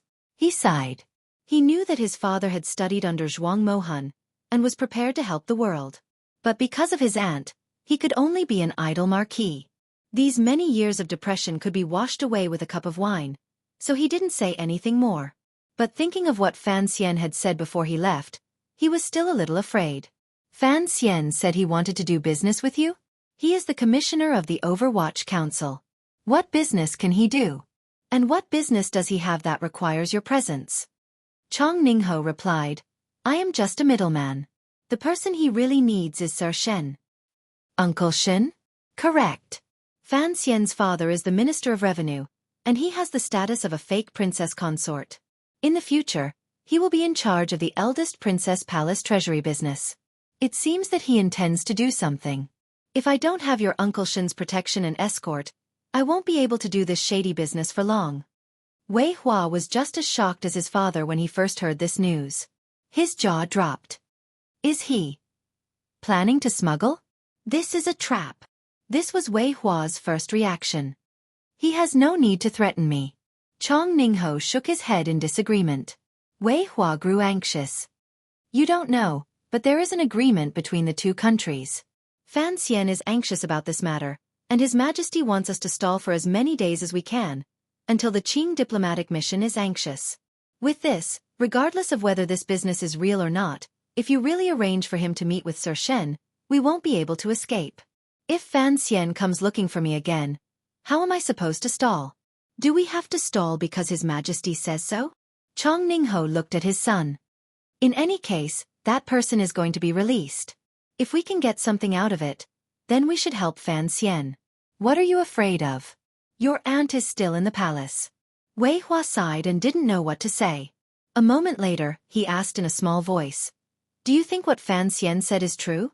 I really don't understand why he would take such a big risk to smuggle goods into Daki. People die for wealth, and birds die for food." Chongning was still tipsy, and thought he had seen through the hearts of the world. He laughed mockingly. The palace treasury? What a big steamed bun. Unfortunately, it did not belong to the Fan family. Even if his father was the Minister of Revenue in the Qing Kingdom, How much benefit could he get from the national treasury? If Fan Xian really does smuggle the palace treasury goods to the north to sell, do you know how big of a sum it will be? Wei Hua was clever and quick-witted. With a slight frown, he had a rough estimate. Over the past decade, the kingdom of Qing had been supported by the businesses left behind by the Yi family. At the same time, it had earned a lot of money from other parts of the world. If Fan Xian really did have the ability to do such a thing, then the profits that could be made from it would be terrifying. Fan Xian embezzled this kind of money? Wei Hua seemed to have a hard time connecting the legendary Fan Xian with this kind of corrupt person he had just heard. Chong Ningho tilted his face and poured himself another cup of strong wine. He belched. What do you think? You know, poets also have to eat. Having said this once great scholar of Northern Qi, now a vermin of Northern Qi, lay down on the table and fell into a deep sleep. His body was covered in wine, and there was an unpleasant smell. In the carriage, Wang Qinian looked at Ling Jing, who was pretending to be asleep, and gave Fan Xian a look of disapproval. It seemed that the commissioner should not be so bold as to talk about smuggling in front of a court official. Fan Xian laughed. You don't really believe it, do you? Wang Qinian really did believe it, and so did Gao Da. If anyone could completely control the palace treasury, they could sell those glass jars for countless times the profit. How could they not be tempted?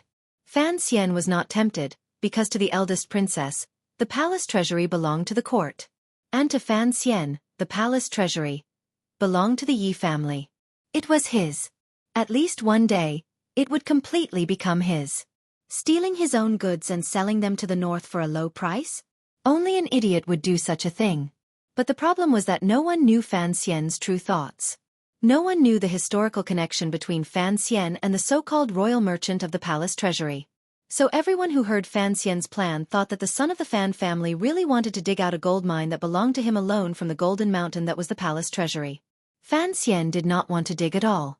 He just wanted to enclose the entire mountain. Don't pretend to be asleep. Fan Xian yawned, feeling a little tired.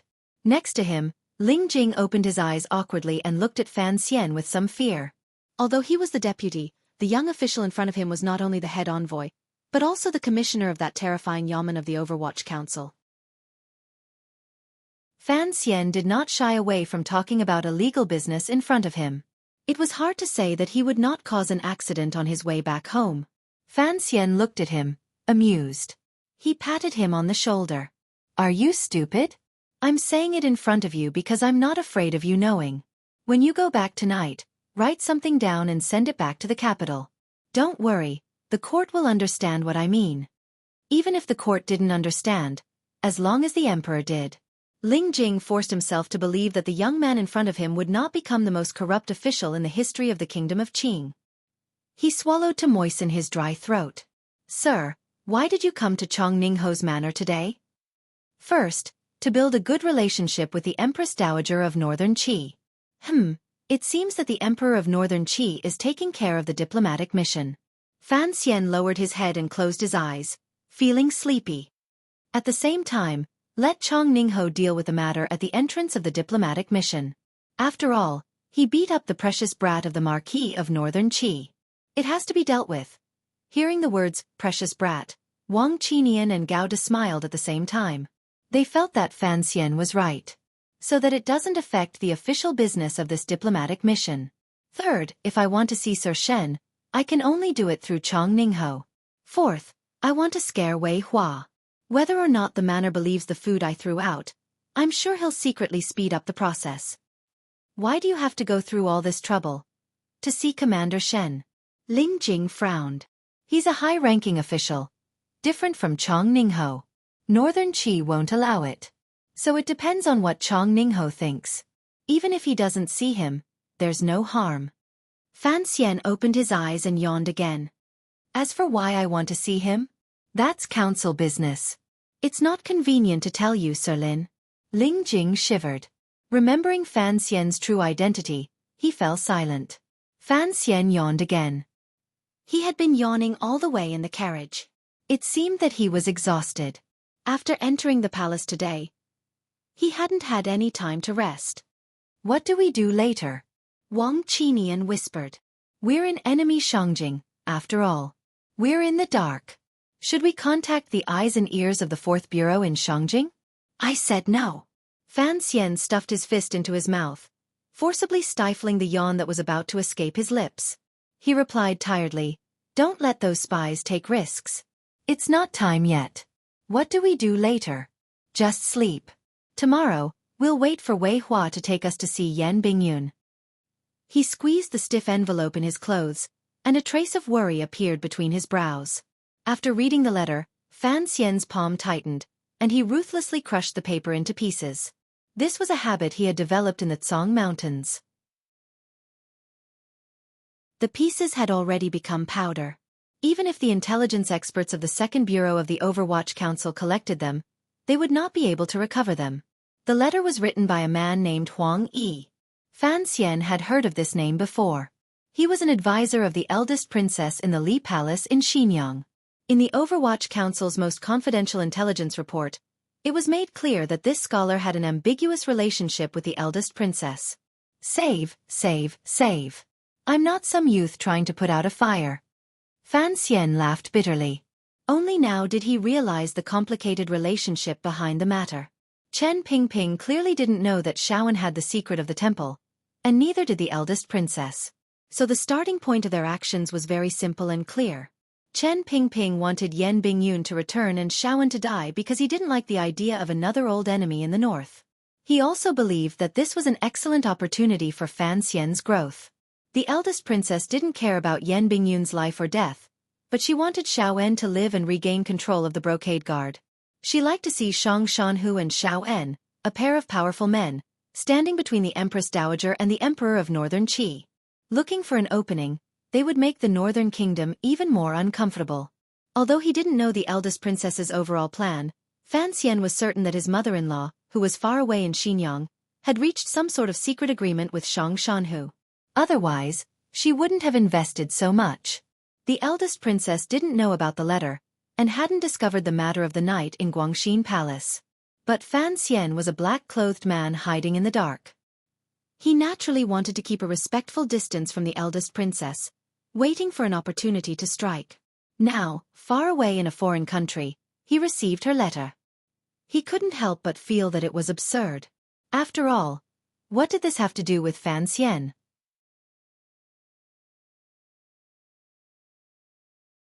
Chapter 220. News gathered from all sides, through all sorts of channels, gathered in that courtyard in the southwest corner of Shangjing. The diplomatic mission confirmed that Shaoan had already secretly entered Shangjing. As for where he was being held, perhaps only the mother and son in the palace, as well as Master Shan of the Discipline Commission, knew. It was strange to say that the Northern Qi royal court had welcomed Shaoan with great fanfare at Wudu, but the return to the capital was completely silent. Presumably, Shang Shanhu and those who wanted Shaoan dead were still engaged in a tug-of-war. For Fan Xian, Shaoan's life and death were not within the scope of his consideration. To be more precise, once he entered Shangjing, Fan Xian had no way of knowing whether Shaoan lived or died until he had enough confidence to mobilize the hidden forces in the north. Unless Wu Zhu came, or rather, unless Wu Zhu brought the chest to Fan Xian. This was another question that had been plaguing Fan Xian. Why did the usually cold and inhuman Uncle Wu Zhu insist on not entering the north? Could it be that there was someone on this land he did not wish to see? On the other hand, it was clear that Fan Xian's proposal to Chong Ningho was beginning to take effect. That proposal contained great benefits, and it had successfully enticed some people. A meeting with Master Shen of the Discipline Commission had also been secretly arranged. Fan Xian knew that although these things seemed to be secretive, his mother in the palace in Shangjing would certainly be watching all of this from the shadows. She would not completely trust Fan Xian, but he had to try. Fan Xian did not trust him at all, but he had thrown out the bait, and he always hoped to catch something. On the surface, it seemed that Wei Shaoqing was still stalling, but in reality, both sides of the negotiation had already felt that the process was gradually speeding up. Although it was still a little behind the bottom line that Fan Xian had strongly requested, on a fine sunny day, the Chamberlain of Dependencies and the Discipline Commission secretly issued a joint document, and the diplomatic mission finally had the opportunity to meet with Yan Bingyun. That day, the sky was clear, and there was not a single cloud in the porcelain blue sky. Fan Xian put his hand on the awning, shielding himself from the blazing sun. His lips curled into a smile, and he thought of the opening he often used in elementary school in his previous life. He was very happy, and also a little excited. During the journey, before the deal was made, the darkness hidden in the deepest part of his heart had almost made him make certain trades. Fortunately, none of this had become reality. Just as he had said a long time ago, Fan Xian admired this young Master Yen, whom he had never met before. He admired him very much. A son of a high-ranking official was able to give up glory, splendor, wealth, and travel to a faraway foreign country. With great difficulty, he took on the role of a spy on the northern border, and he had done an exceptional job, successfully infiltrating the upper echelons of northern Qi. Just from this, Fan Xian knew that this Master Yen was in many ways more outstanding than he was. The place where Yen Bingyun was imprisoned was a heavily guarded manor on the outskirts of Shangjing. Not far from the manor was a military camp, and both inside and outside the manor were guarded by the brocade guards of northern Qi. Yen Bingyun was imprisoned in a heavily guarded manor on the outskirts of Shangjing. Not far from the manor was a military camp, and both the inside and outside of the manor were guarded by the northern Qi brocade guard. This building was not as antique as the other buildings in Shangjing. It was purely made of hard stone and did not have a courtyard. Looking from the corner tower, one would be able to see all the moving objects on the lawn. It was really a good place to imprison people. Today, Fan Xian had only brought Wang Qinian to visit Yen Bingyun. Gao Da belonged to the Tiger Guards, and Lin Jing and Lin Wen belonged to the office of the Grand Herald. They had little to do with the affairs of the Overwatch Council, so it was not convenient for them to come. Wei Hua spoke to Fan Xian calmly. Master Fan, look at this place. The birds are singing, the flowers are fragrant, the grass is flat, and the wind is soft. Our court treats your people well, doesn't it? Fan Xian's expression was even colder than his. Even if it's a paradise, after living here for a long time, it's still just a prison. The vice provost of the brocade guard spoke. Even if it's a prison, it's still much more comfortable than the dungeons of the Overwatch Council. This high-ranking official of the brocade guard thought of the wretched state the old man had been in when his subordinates had picked up Xiao En at the border. Fan Xian frowned. He hated this vice provost the most. After the diplomatic mission entered the capital, he should have been the one to liaise with the two sides. Who knew that he would go into hiding? Fan Xian still had not figured out the official positions in northern Qi. He was clearly a member of the brocade guard, so why was the leader called the provost of the discipline commission, while his subordinate spy was called the provost? When he first heard this name, he almost thought that he was from the military. What's the point of talking so much? I want to go in and see someone. Fan Xian looked at the provost coldly. Xiaoan had suffered in the south for 20 years, but after Yen Bingyun had been captured, who knew how much torture he had endured? It was already not easy for him to live this long. Before meeting Yen Bingyun, Fan Xian had already imagined many scenes. For example, Yen Bingyun would be hung on a rack, his skin split open, his fingers pierced by 10 steel needles, his toenails stripped bare, revealing the tender flesh underneath, his smooth skin scorched by a soldering iron, and even his youthful gums had already entered the stage of old age, completely bald. Of course, this was the worst possible scenario. Fan Xian had also imagined that Yen Bingyun might be sitting on a soft couch, surrounded by brocade quilts, with 4 or 5 northern Qi beauties with bare legs and half-exposed breasts surrounding him, feeding him grapes. The grape juice dripped onto Yen Bingyun's extremely supple chest, and the beauties next to him carefully dabbed it with a soft towel. Of course, this was the worst possible scenario. There was also a strange imagination that lingered in Fan Xian's mind. Perhaps when he first met Yen Bingyun, he would pounce on him like a wounded tiger, ready to tear him to pieces, snot and tears running down his face as he complained that the people in the council had not cared about his life, and that the people of the motherland had come too late.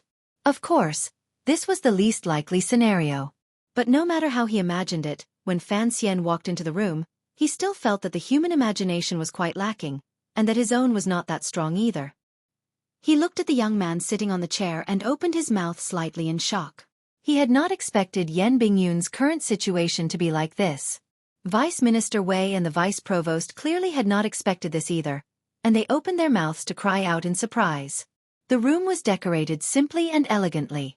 There was a large bed, a desk, and a few other everyday furnishings. It did not look like a torture chamber, but more like a home. Fan Xian did not know if Northern Qi knew he was coming and had arranged this at the last minute. His eyes were only fixed on the chair. Sitting on the chair was a young man with a cold expression. This young man was extremely handsome, with thin lips and sharp eyebrows. In terms of physiognomy, he was an extremely fickle person. To everyone's surprise, there was a young lady lying on the young man's lap. The young lady's soft sobs echoed in the quiet room. Fan Xian finally closed his astonished mouth tightly, but his heart was a mess. He smiled bitterly as he thought about how he and his entourage had been so worried about the head spy of the Qing kingdom. How could they have known that in this cell, there would be a romantic drama, and not the scene of 007 being tortured as he had imagined? The young man on the chair was Yan Bingyun. When he noticed that a few people had walked in from outside and that 2 of them were wearing Qing official robes, he frowned. Just like that, a cold aura began to permeate the room. This coldness even startled the sobbing girl lying on Yan Bingyun's lap. The girl raised her head in surprise and looked back at the people at the door. Only now did Fan Xian realize that the girl had delicate features, and there was a sense of gentleness between her brows. Presumably, she was the daughter of a wealthy family, but he did not know how she had come to be in such a heavily guarded cell. "Miss Shen." Wei Hua was shocked and yelled, "Guards! Escort the young lady out." "Shen." Fan Xian frowned again, feeling that things were getting more and more interesting. A few brocade guards rushed in from outside the door. Wei Hua's face was ashen as he scolded, "What are you doing? How could you let Miss Shen come to such a dangerous place?" The vice-provost's face was also full of anger, and he slapped them across the face. After a few slaps, the brocade guards responsible for guarding the important criminals covered their faces and walked to Miss Shen's side, not daring to reach out. "Miss Shen? If you still don't leave, don't blame me for being rough." The vice-provost bowed to Miss Shen. Wei Hua also walked to her side and advised gently, "Little sister Shen, it's better to return. Otherwise, if Uncle Shen finds out about this matter, he won't beat you to death." Fan Xian's gaze did not meet Yan Bingyun's. He only quietly looked at the girl on Yan Bingyun's knees. This girl's surname was Shen, and to be able to enter the manor that was heavily guarded by the Northern Qi brocade guards, there was no need to ask. She had to be the young lady of Sir Shen's family. But he did not know what relationship this Miss Shan had with Yan Bingyun. Fan Xian smiled bitterly and thought to himself, could it be that our great master Yan is using a honey trap? Miss Shen quietly stood up and looked at Yan Bingyun, who had not said a word. A crazy and vicious hatred slowly appeared in her gentle eyes. Biting her lip, she said word by word, "I only want you to tell me one thing. Which of what you said before was true?" Yan Bingyun tilted his head slightly and looked back with his emotionless eyes. Quietly he said, "I am an employee of the 4th Bureau of the Qing Overwatch Council. Miss Shen should know very well that none of what I said was true." Wei Hua glanced at Fan Xian, who had been watching coldly from the side.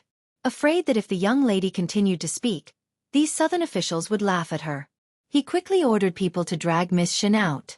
Miss Shen coldly shook off the hands of the brocade guards. Looking at Yan Bingyun, who remained unmoving in his chair, she said miserably, "Good, good." What a sentimental Yan Bingyun.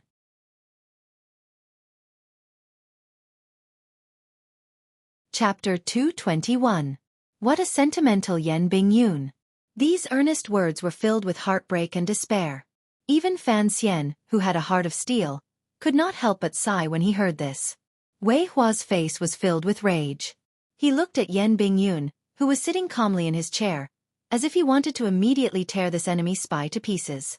Following a series of barely audible sobs, Miss Shen was finally invited out of the manor's cell. Fan Xian sighed again. What a sentimental woman. Even though he said this, he had many doubts in his heart.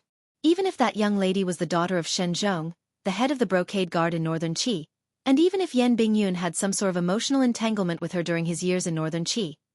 Who was Yan Bingyun? She was the highest-ranking spy of the Qing kingdom that Northern Qi had captured in the past 15 years. How could they have allowed Miss Shen to walk in and put on a show in front of the Qing kingdom's envoys? Suddenly, he understood what his counterparts in the north were thinking. The cell, which did not look like a prison cell, was much quieter. Sitting in his chair, Yan Bingyun did not stand up. He only poured himself a cup of tea and slowly sipped it. This powerful figure, who had been hiding in Northern Qi for many years, had a frosty expression on his face. He gave off the feeling that he did not care about anything, not even his own life or death. Wei Hua seemed to have calmed down from his earlier anger. He looked at Yan Bingyun and frowned. Mr. Yan, no matter how you look at it, we have been good friends for the past 2 years. We all serve our respective countries, and this is not a big deal. But please remember, there are some things that I can never forgive. After you leave this time, please remember not to set foot in Northern Qi again. His Majesty has already sent a secret edict through Master Shin. If you dare set foot in Northern Qi again, Northern Qi will cut off your head even if it costs the lives of 3,000 cavalrymen. Yan Bingyun half lowered his head, as if he had not heard what Wei Hua had said. His fingers gently played with the handle of his teacup.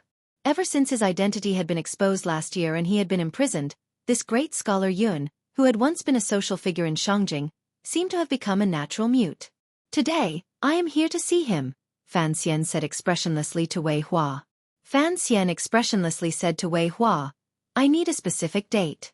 When can I take him back to the diplomatic mission?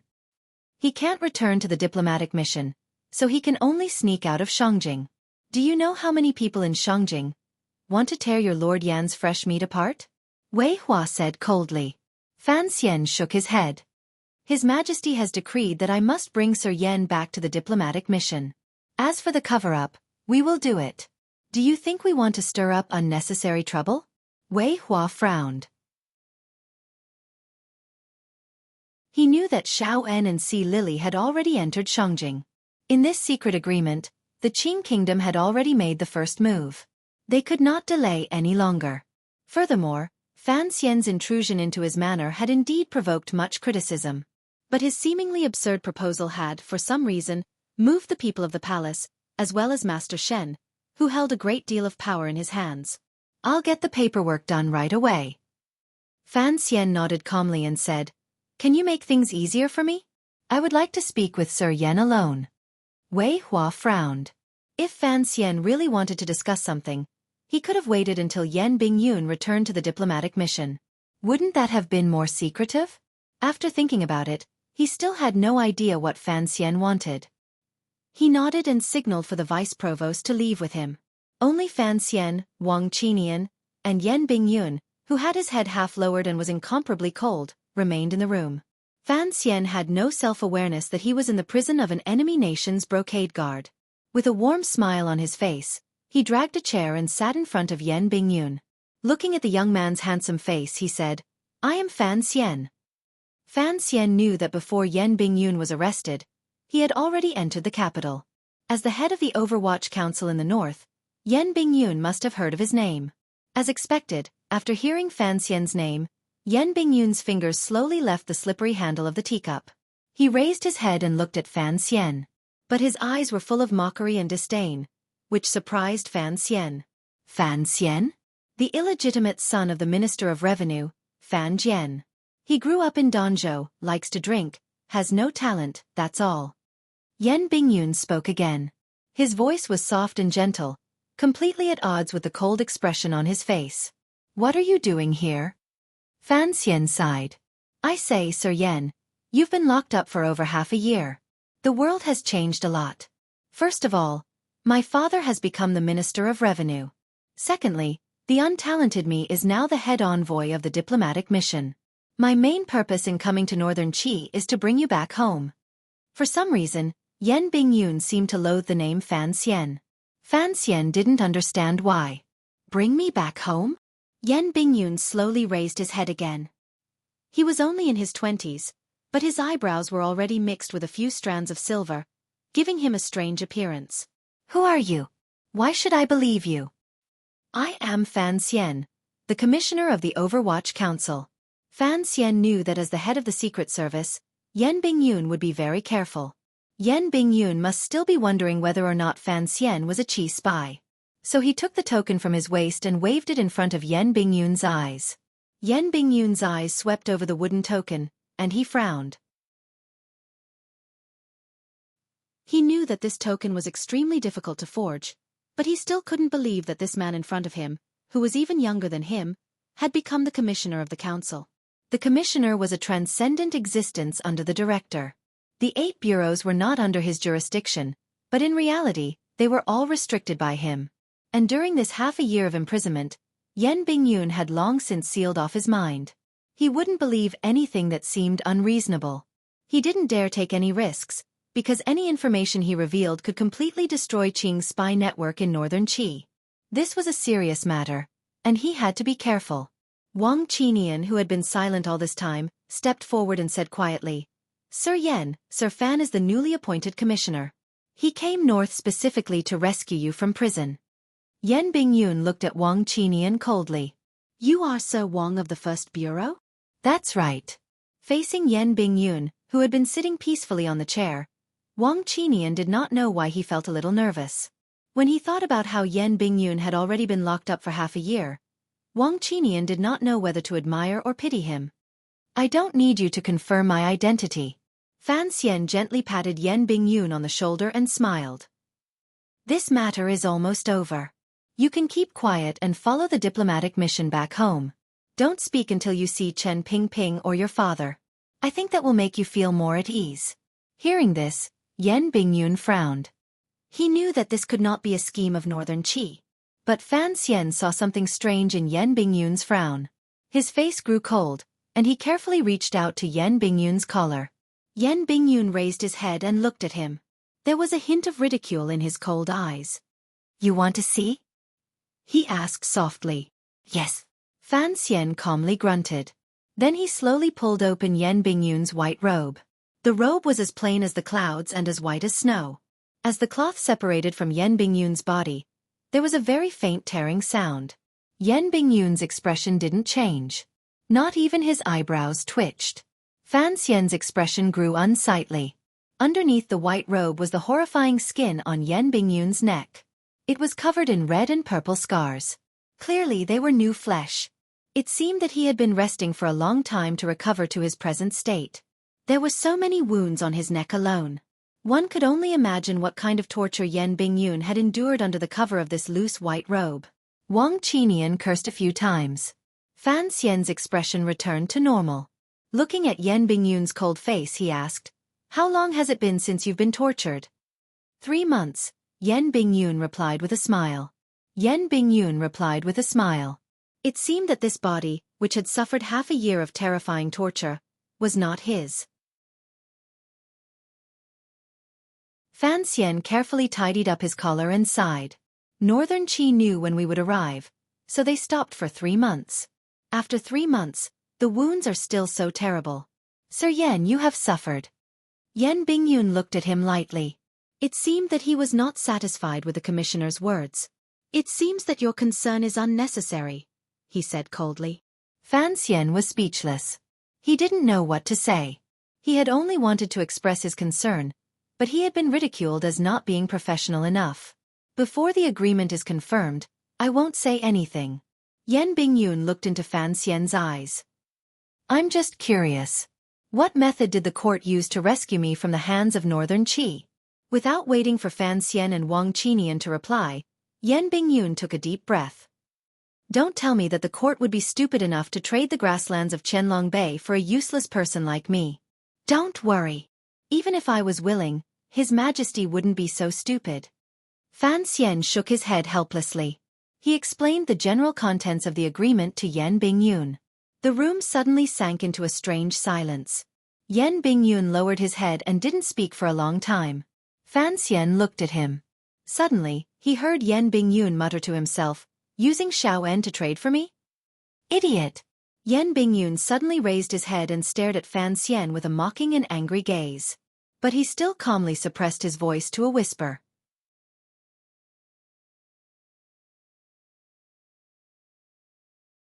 Chapter 222. Yan Bingyun, who had always maintained an inhuman calmness, was indeed an excellent spy.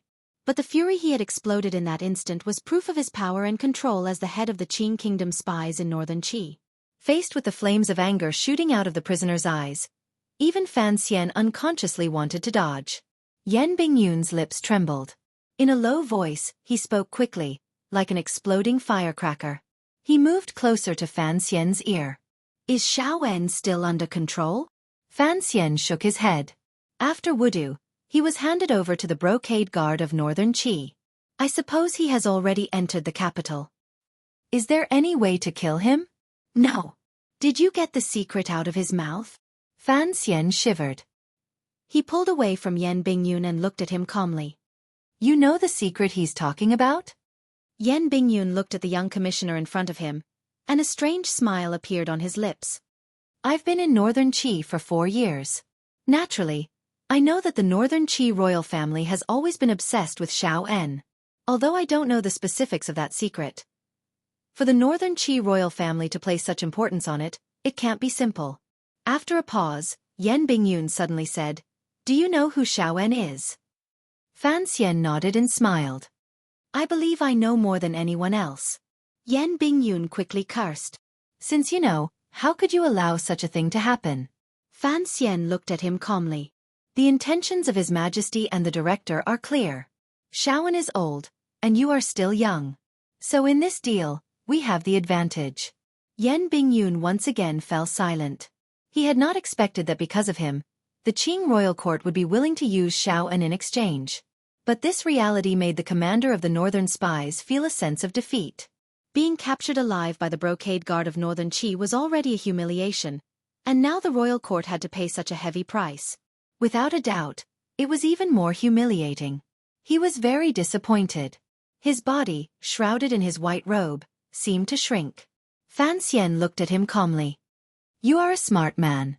Since this matter has already been decided, you must return to the south safely. That way we won't lose too much. Yan Bingyun was cold and speechless. He knew that this commissioner of the Overwatch Council, who had appeared out of nowhere, had said the most correct thing to say. 3 days later, I will wait for you at the mission. Fan Xian smiled and walked out side by side with Wang Qinian. Accompanied by Wei Hua and the vice provost, they boarded the carriage and returned to the diplomatic mission. After returning to the diplomatic mission, the people of the kingdom of Qing gathered together to sort out the events of the past few days. Then they dispersed, leaving only Fan Xian and Wang Qinian. Fan Xian rested his chin on his hand and sank into deep thought. Wang Qinian asked carefully, Master Fan, what are you thinking about? Why did Miss Shen appear there? Fan Xian yawned and continued, this could be Northern Qi trying to mess with our minds, or at least weaken the trust the court has in Yan Bingyun. How could that be? Wang Qinian was puzzled. The imperial court is naturally aware of Lord Yan's methods. Things can always get complicated, Fan Xian said expressionlessly. If someone with ulterior motives wants to do something, this could be a loophole. And there's something else I don't understand. Old Wang, tell me, why is it that when we went to see Lord Yan, he was clearly able to return home, but I didn't see a trace of happiness on his face? Because the price the court paid to have him return home was too high. Wang Qinian had been in the Overwatch Council for a long time, and he was more familiar with the eccentric officials of the council than Fan Xian. He said respectfully, if Lord Yan knew that the court would use Shaoan in exchange for him, perhaps he would have chosen to commit suicide when he was first arrested, instead of waiting until now. Fan Xian seemed to find it difficult to understand the state of mind of these Overwatch Council officials. He frowned and said, could it be an outstanding Overwatch Council official? Really? He deliberated for a long time before carefully asking, really is willing to sacrifice himself for the country? Yes. Wang Qinian stole a glance at Fan Xian, and found that his face was only a little confused. He then respectfully said, I admire Lord Yan very much. But as an official of the Overwatch Council, or perhaps as a secret agent of the court, when you first entered the council, you should have been prepared to sacrifice yourself for the country. The secret agents of the council only believe in one thing. For this goal, any method, any sacrifice is permitted. What goal? Everything for the kingdom of Qing. Wang Qinian's face showed a somewhat fanatical expression. Fan Xian's finger unconsciously wrote something on the table. He had seen Yan Bingyun for the first time today, and found that he had been sitting in that chair the entire time, and his sitting posture was a little strange like a javelin. Other than his buttocks, there was no other part of him that was touching the chair. It wasn't until he left that Fan Xian realized that Yan Bingyun's feet were chained to the chair. There could only be one explanation for Yan Bingyun's sitting posture. There was no part of Yan Bingyun's body that was unharmed. It was all rotten flesh, which was why he had chosen this posture. Everything for the kingdom of Qing? Fan Xian's frown deepened. So they're all a bunch of idealists. The kingdom of Qing had sent a letter through official channels to the diplomatic mission. Naturally, there were no secrets in the letter, only that the birthday of the Empress Dowager of Northern Qi was approaching, and the court had ordered the diplomatic mission to postpone their return to Qing. After this important matter was completed, they would return. This wasn't a big deal. The diplomatic exchanges between the two countries, and when it came to something like the Empress Dowager's birthday, they would have to join in the fun. Furthermore, being in Shangjing, Fan Xian still had some matters to attend to, so he was happy to stay a few more days. But thinking of his beautiful wife and weak sister at home, he couldn't help but feel a little worried. The Empress Dowager's birthday, and we represent the face of the court. This gift can't be too shabby. Deputy Lin Jing pondered. Why don't we ask one of our subordinates to go for a stroll on Xueqi Street? Hearing the words Xueqi Street, Fan Xian thought of the letter boss Shang had handed him, and shook his head. The waters of Shangjing were deep enough, and the eldest princess still wanted to remotely control the internal strife of a foreign country from Xinjiang. Fan Xian certainly didn't want to get involved in such muddy waters. Then what should we give? Lin Jing began to have a headache over the problem of giving gifts to the palace banquet. Fan Xian already had a plan. With a wave of his hand he said, "When the time comes, I'll write a poem and mount it properly." This sounded arrogant, but his subordinates all nodded their heads. The immortal poet Fan Xian didn't write poetry, and this was something the whole world knew. If Fan Xian made an exception for the Northern Qi Empress Dowager's birthday, it would be a great honor. But Fan Xian's calligraphy really wasn't presentable. Wang Qinian began to come up with a bad idea. Master Yan's status in Northern Qi is that of the great scholar Yun. He is skilled in chess, the zither, calligraphy, and painting. His calligraphy master is Master Pan Ling. Last year in Northern Qi, a Chinese painting could be sold for 1,000 liang of silver. Master Fan will write a poem, and Master Yan will write a letter. With two of the most talented young men of the kingdom of Qing working together, wouldn't the Northern Qi Empress Dowager laugh her head off? Lin Jing and Lin Wen knew that Wang Qinian was Fan Xian's confidant, and thought that this was a good idea. Now that they knew who Master Yan was, they felt that it was a little strange, but for a moment they couldn't figure out what was so strange about it. Fan Xian laughed and scolded him. "Who is Master Yan? I'm afraid the people of Northern Qi want nothing more than to eat his flesh and drink his blood. And you're suggesting that he write a poem for the Empress Dowager as a birthday gift? Aren't you afraid that when the Empress Dowager opens the scroll, she'll die of anger and the palace will become a funeral?" Wang Qinian was embarrassed. Only now did he realize that his suggestion was indeed absurd. He laughed. "If we can anger the Northern Qi Empress Dowager to death, it'll be a good story for the council." Fan Xian didn't pay attention to the middle-aged man's dry joke. He sank into deep thought. It was clear that if Yan Bingyun returned to the kingdom of Qing safely, with the foundation he had built in Northern Qi over the past 4 years and a year in prison, Yan Bingyun would immediately rise in the Overwatch Council. His father, Yan Ruahai, was the head of the 4th Bureau, and the 1st Bureau's position had always been vacant. Everyone in the council knew that Director Chen had left the position of head of the 1st Bureau for the imprisoned Yan Bingyun. And if nothing unexpected happened, Fan Xian would gradually begin to take over everything in the Overwatch Council. After Chen Pingping died. And Fan Xian knew that that day might be far away, or it might be very, very near. If Fan Xian wanted to firmly control the Overwatch Council in his hands, then the 8 bureaus were people he had to control. This was Fan Xian's greatest weakness. Other than the 3rd and 8th bureaus, he basically had no trusted aides in the Overwatch Council. He had originally thought that on this trip north, he could win Yan Bingyun's friendship, and thus gain the support of the 1st and 4th bureaus. Unexpectedly, upon seeing him for the first time, Fan Xian could clearly sense that Yan Bingyun seemed to have some faint hostility toward him. Why was this?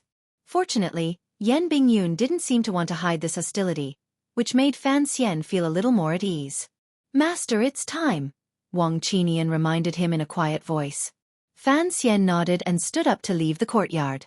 Behind him, the 2 brothers, Lin Jing and Lin Wen, looked at each other, unsure of where the envoy was going today. Outside the courtyard, Chong Ningho's family was waiting. Some people in the palace had already spoken, So the imperial guards responsible for the diplomatic mission's protection tacitly agreed to let those in embroidered clothing take over their duties. They guarded the carriage as it drove toward Taiping Alley, the busiest street in Shangjing, northern Qi. It was drizzling, and in the blink of an eye, the carriage's tracks were swallowed up. Fan Xian, the commissioner of the Overwatch Council of the Kingdom of Qing, was going to meet with Shen Zhong of the provost of the Brocade Guard of the Kingdom of Qi. A meeting between secret agents was always mysterious.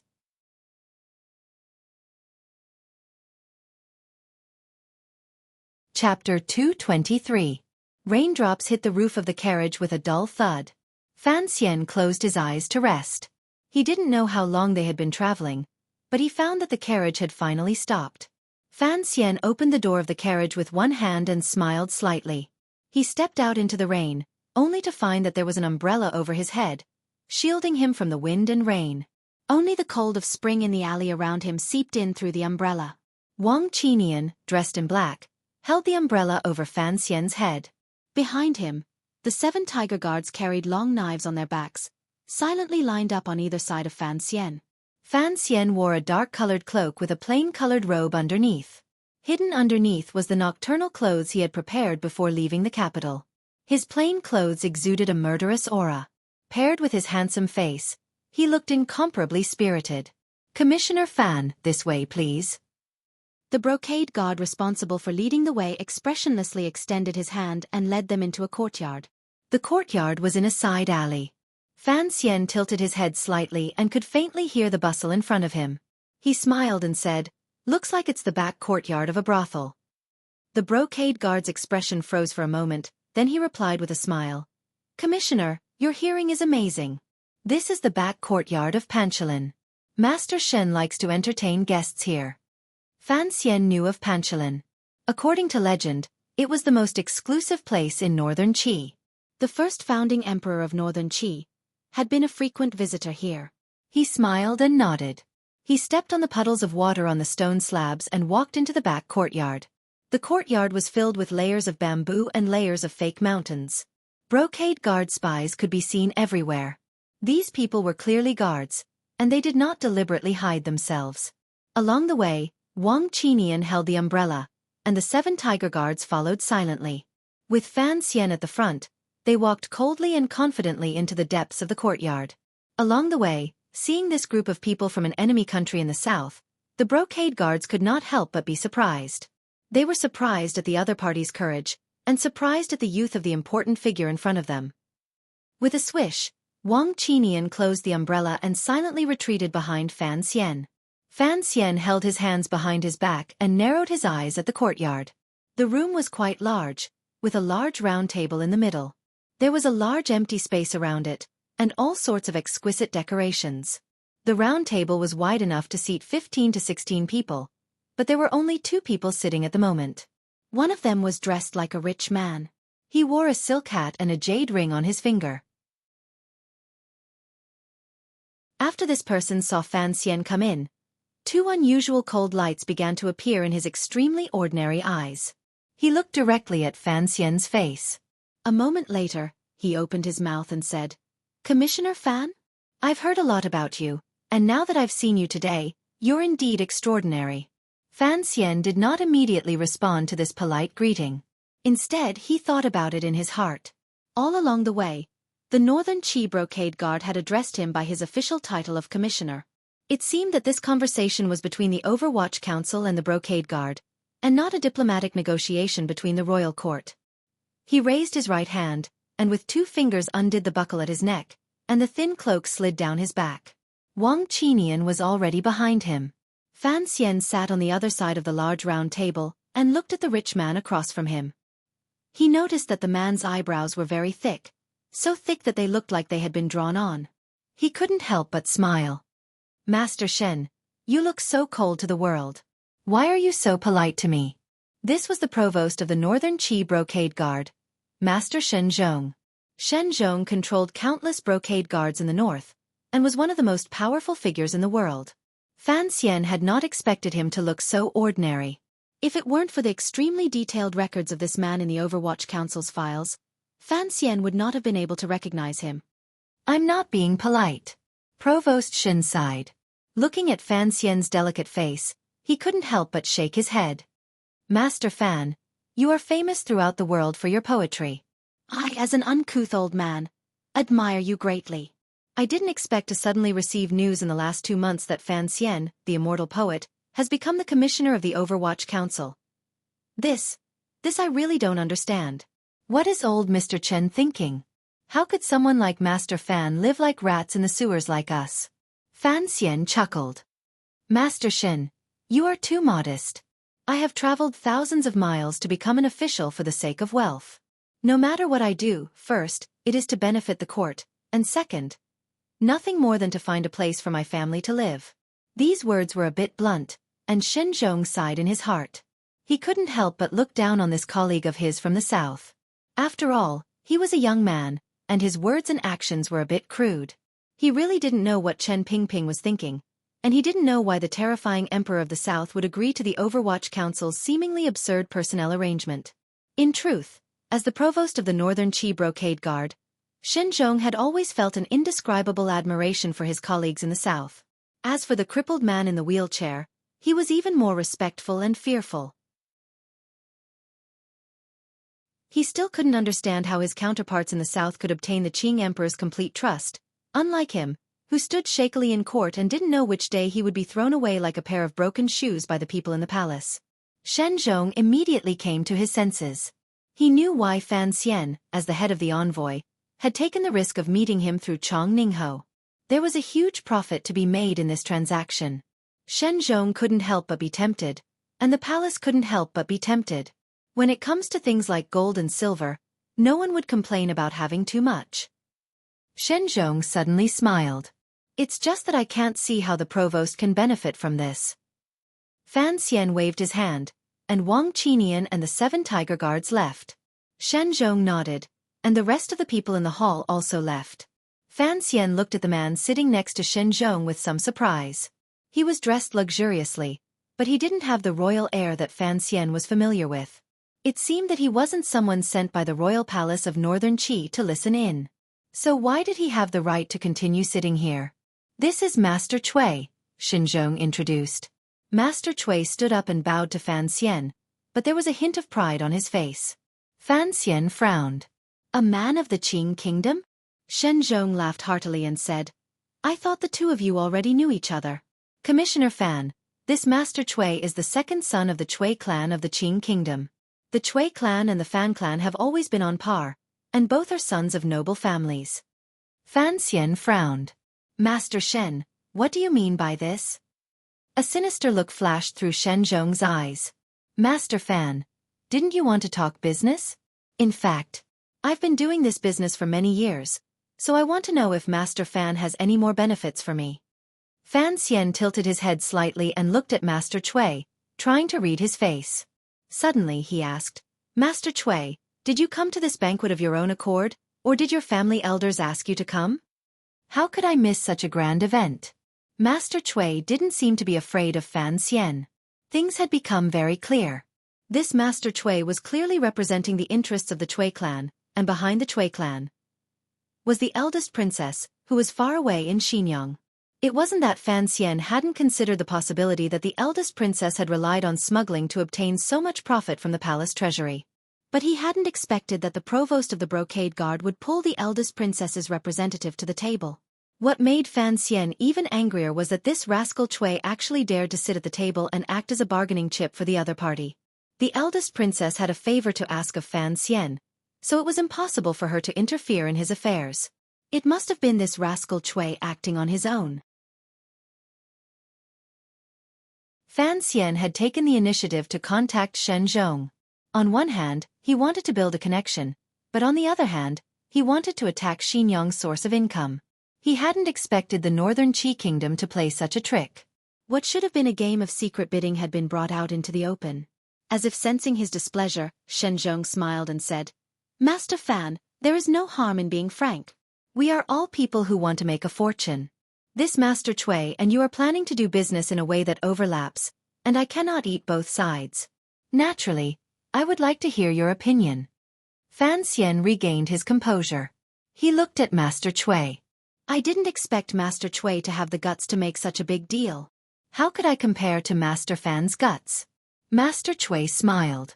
Shen Zhong saw that the situation was a little awkward. He smiled. Master Xueqi is also the son of a noble family. His family has several high-ranking officials in the southern court, but he is currently traveling. One day, he will enter the court as an official. You two should get to know each other. Hearing this, Fan Xian laughed coldly to himself. He looked at Shen Zhong. Master Shen, perhaps you've forgotten who I am. I really don't care about noble families or whatever. Having said this, Fan Xian stood up. Without saying a word, he left the hall. Wang Qinian had already received him with an umbrella.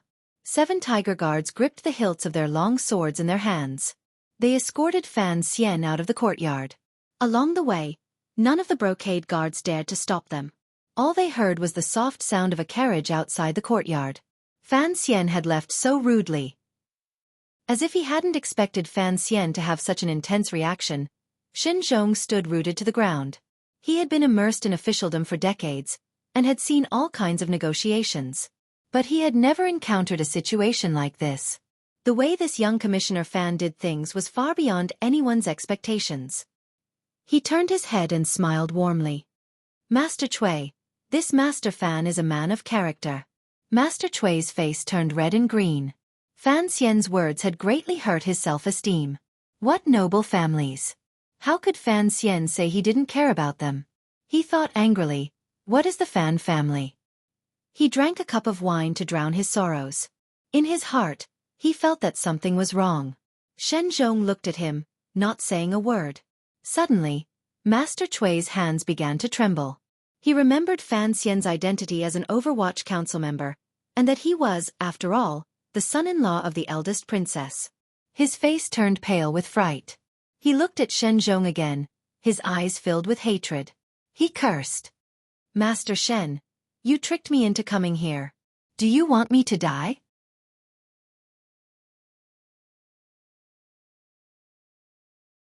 Chapter 224. The night rain fell on foreign soil, making a familiar pitter-patter. Fan Xian took a sip of tea and said to Wang Qinian, write a secret letter immediately. Have the council investigate the relationship between the Xueqi clan and Xinyang. Wang Qinian looked at him and said quietly, we cannot touch the eldest princess. Of course I know we cannot touch her. Fan Xian knew that the things that the eldest princess had done were actually all tacitly approved by the emperor. But today's unfriendly meeting with Shen Zhong only strengthened a certain idea in Fan Xian's heart. I just want to find out how much power Xinyang has in the court. Yes. Wang Qinian agreed and continued, Master Xueqi is still kneeling outside. Sir, do you think we should let him rise? After all, the Xueqi clan is a large clan in the capital, and there are several high-ranking officials in the court. Fan Xian's eyes were fixed on the intelligence reports sent by the council. He ignored Wang Qinian's words. The group of angels were in Shangjing, and before Yan Bingyun returned, Fan Xian did not dare to use the intelligence network in northern Qi. So his source of intelligence had shrunk, which made him very vexed. After a while, he seemed to hear what Wang Qinian said.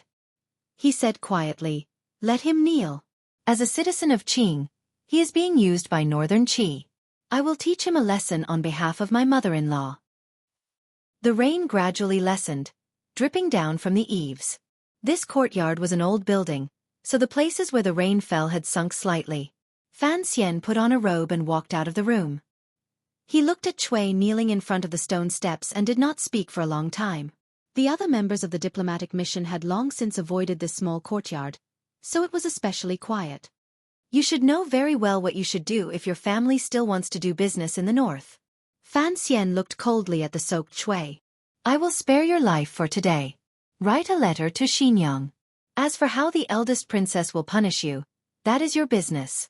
But while I am in Shangjing, I do not wish to see you sitting with those people from northern Qi. Xueqi kowtowed heavily, burying his upper body in the puddles on the ground. He trembled and did not dare to speak. Let me remind you again, I am the commissioner of the Overwatch Council. Even if the eldest princess is protecting you, if I really want the Xueqi family to suffer, I have many ways to do so. Fan Xian said, although this is a very vulgar threat, I think for a stupid person like you, if you don't make it clear, you will still be used as a knife by the Northern Qi people next time. That would not be good. Master Xueqi was still kneeling miserably. At the time, he had woken up in the rear courtyard of Panshan Lin. Only then did he realize how big a mistake he had made. Putting aside Fan Xian's identity as the Overwatch Council that everyone feared, he was the son-in-law of the eldest princess.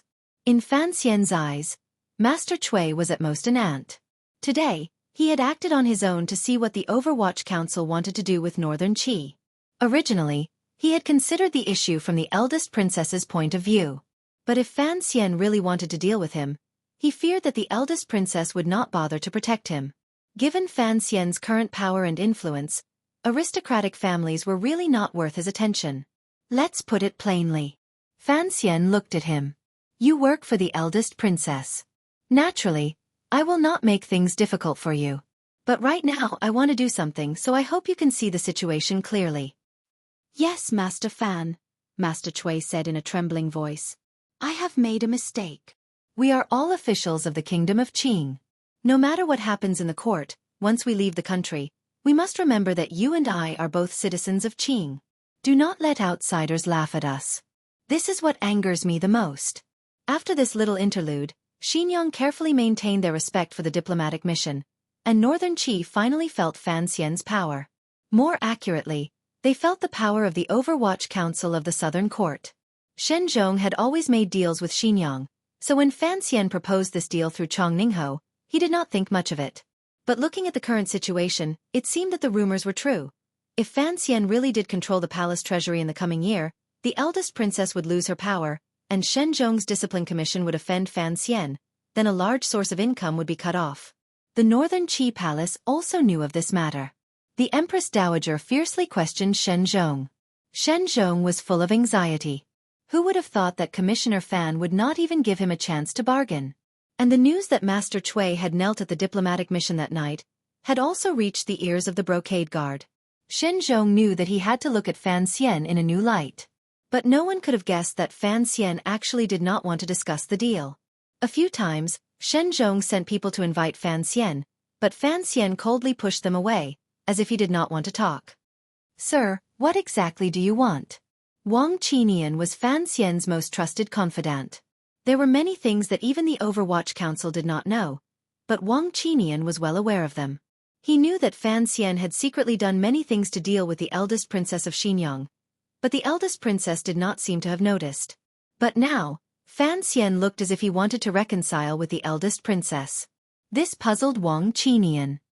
I want everyone to not know what I want to do. Fan Xian straightened his clothes. Without turning his head, he said quietly, the eldest princess has a favor to ask of me. Naturally, I want to take advantage of this opportunity to gain some benefits. Wang Qinian still did not understand, and Fan Xian did not explain further. That afternoon, a carriage entered the diplomatic mission's encampment through a corner gate. The carriage looked very shabby and ordinary. Whether it was the carriage's decoration or the coachman's appearance, there was nothing out of the ordinary about it. But everyone in charge of the diplomatic mission's security could clearly feel the tension inside. Outside, the shadows of the Northern Qi brocade guard could be seen everywhere. Fan Xian looked at the carriage and said something that seemed completely unrelated to the current situation. It seems Si Lily has also arrived in Shangjing. A young man in a white robe pushed open the carriage door and slowly moved forward. He stood there, looking at the sky above his head. He narrowed his eyes slightly, and then lowered his head to look at the people in the courtyard who were looking at him. He could easily sense the smell of the courtyard from these people, and he could not help but smile faintly. Fan Xian walked forward and condescendingly took Yan Bingyun's uninjured right hand. He carefully helped him out of the carriage and said quietly, Welcome home. For the people of Qing, the diplomatic mission's location was like their homeland. Yan Bingyun had been imprisoned for a year, and had long since prepared to die. Although he still could not accept the agreement to trade Xiaowen for himself, now that he had set foot on the diplomatic mission's grounds and heard Fan Xian's words of welcome home, he could not help but feel moved. There were no civil officials from the office of the Grand Herald in the courtyard. Aside from the 7 Tiger Guards, everyone else was an official of the Overwatch Council hidden within the diplomatic mission. They all looked at this young man, who had difficulty walking, and bowed in unison. "Greetings, Master Yen." Their voices were not impassioned, nor were they loud, but their sincerity could be felt. Yen Bingyun smiled and said nothing. He only said quietly, "I am very surprised to be able to come out alive." Fan Xian held his hand and laughed. "I am also surprised that your fingernails were not completely pulled out." These two future deputy heads of the Overwatch Council spoke very softly, and only they could hear each other. Yen Bingyun returned to the diplomatic mission. His mission to Northern Qi was half complete. Fan Xian felt reassured. He said a few words to Wang Qinian, then helped Yen Bingyun into the inner chamber. "Take off your clothes." I didn't hold back. It was clear that Yen Bingyun would not misunderstand anything. He slowly tore off his white clothes, revealing his well-proportioned naked body. Fan Xian raised his eyebrows. He thought of how he had felt when he had changed clothes in the capital's third bureau. He found that Yen Bingyun was indeed much calmer than he was. He took out a box of medicine from a box and used his fingers to pick out some, then began to evenly apply it to Yen Bingyun's body. Wherever his fingers passed, the wounds rose and fell. The horror of the wounds was indescribable. "I always thought you were just a lucky man," Yen Bingyun said coldly. "But for Commissioner Fan to be able to remain so calm after seeing my wounds, it seems that you are much stronger than I thought." Fan Xian's fingers stopped at the left side of Yen Bingyun's chest. The bones there had clearly been reattached after they had been broken. There was a large bulge, and on the outside was light red new skin. It looked very ugly. "That's because you don't understand how I grew up." "I thought I understood it very well." Yen Bingyun looked into his eyes coldly. "Master Fan, I understand your life from the time you were born to the age of 12. Fan Xian tilted his head slightly and looked at him. He said nothing. Yen Bingyun sank into silence as well. It seemed he did not want to continue this topic. After a while he said, "Thank you, Master, for treating my wounds. But I think I should be better at making medicine than you are. In a moment, please allow me to write down a prescription, and have the diplomatic mission help me get a few doses of medicine." Fan Xian ignored him. He continued to apply the medicine, complementing it with the healing methods he had learned since childhood. "Eat him." Fan Xian unceremoniously stuffed a pill into Yen Bingyun's mouth. He said coldly, "When it comes to treating wounds and detoxifying poisons, there is no one in this world who dares to clamor in front of me."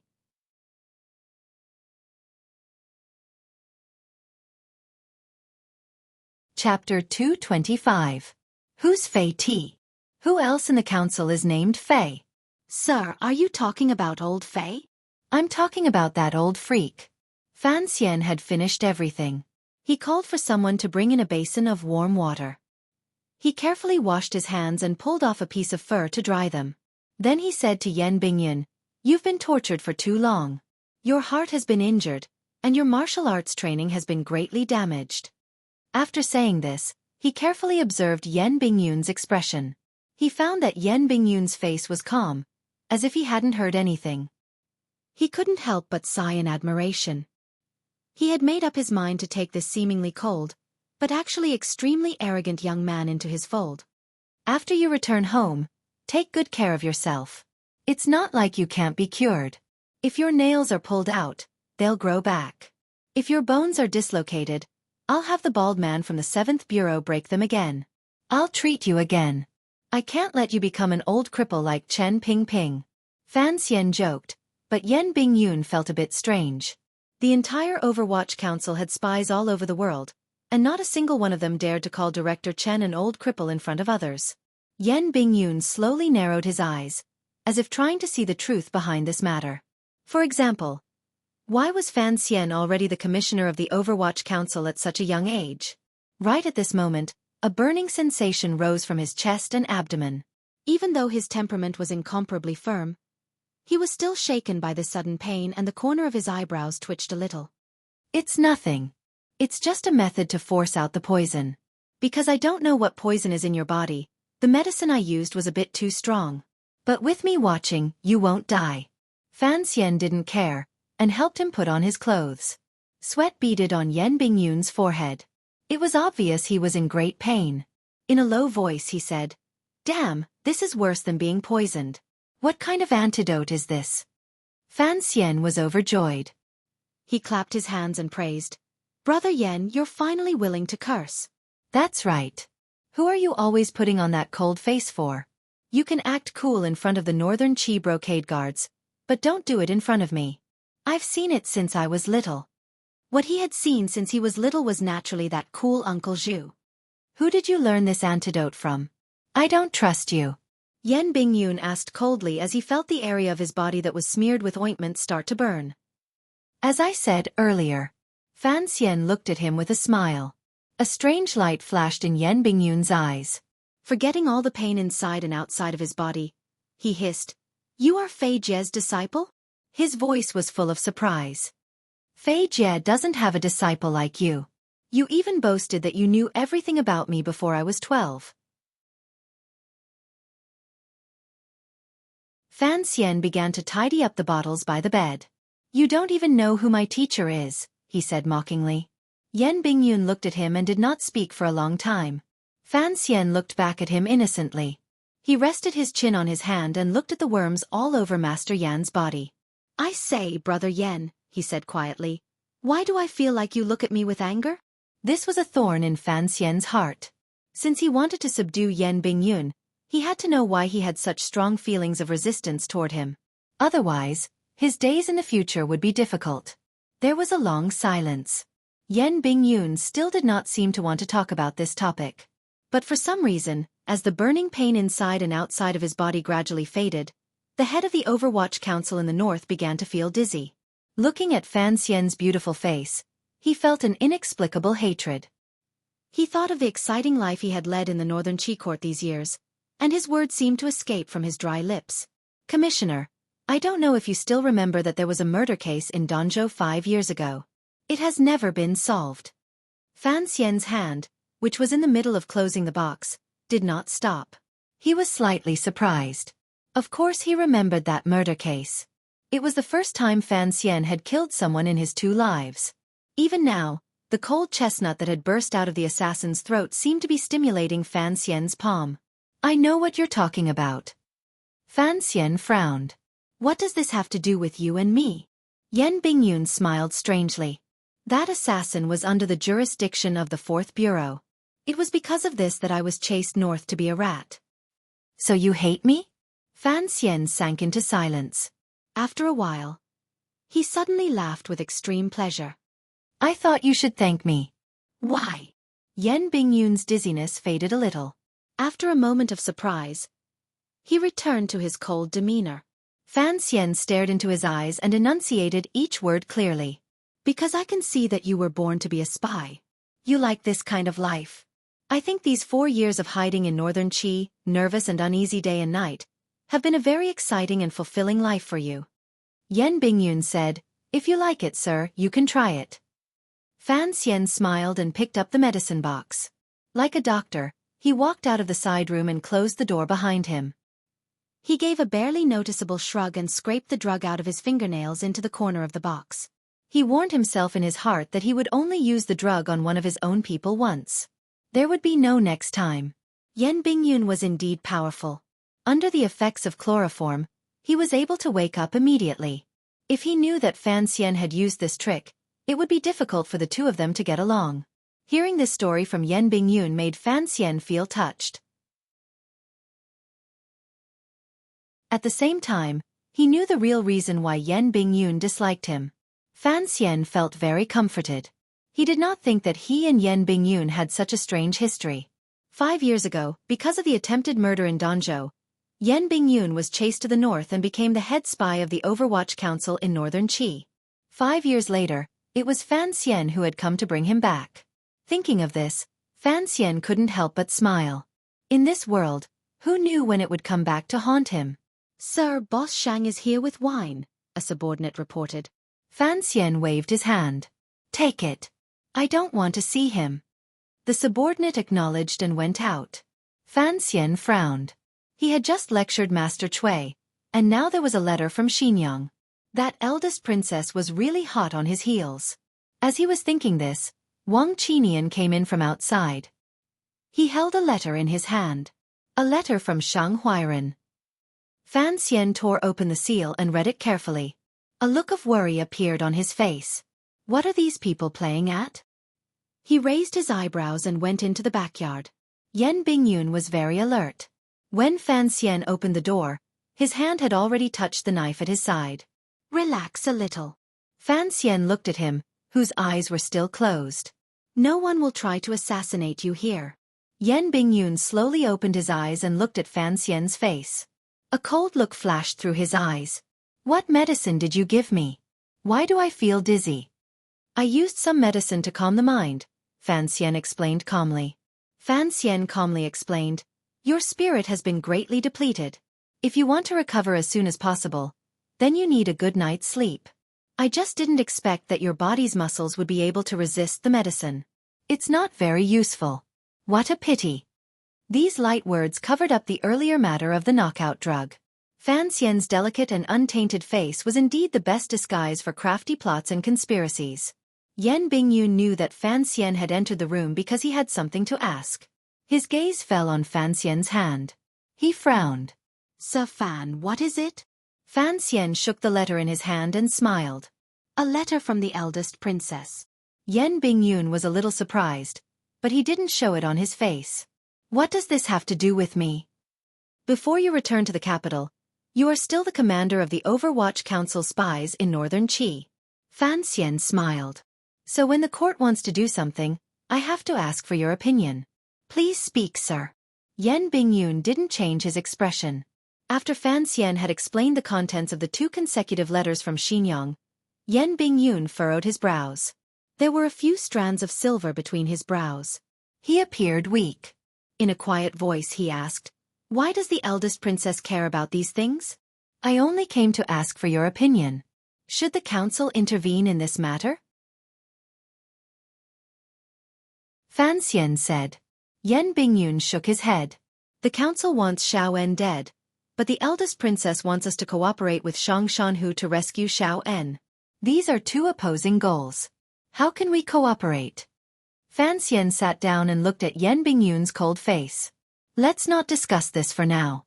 I need to know from your mouth what the current situation in northern Qi is like. Yan Bingyun looked at him and held up 3 fingers. 3 sides. One side is the Empress Dowager, one side is the Emperor, and one side is Shang Shanhu. But since Shang Shanhu has been moved back to Shangjing, his power has been greatly damaged. He must choose between the Empress Dowager and the Emperor. It was a simple and crude statement, but it was a confident judgment. Fan Xian silently signaled for him to continue. Yan Bingyun continued. According to what you say, if Xiao En is Shang Shanhu's adoptive father, and Imperial Advisor Ku he wants Xiao En dead, then in the end, Shang Shanhu will definitely side with the Emperor. Why? Because the Empress Dowager will certainly listen to Ku he. Fan Xian unconsciously raised his eyebrows. The Empress Dowager is indeed quite young. But does Imperial Advisor Ku he still have such thoughts? Yan Bingyun was stunned. It took him a moment to realize that this young man, who was beautiful on the outside but extremely wretched on the inside, had misunderstood his meaning. He looked at Fan Xian with disdain. Things are not what you think.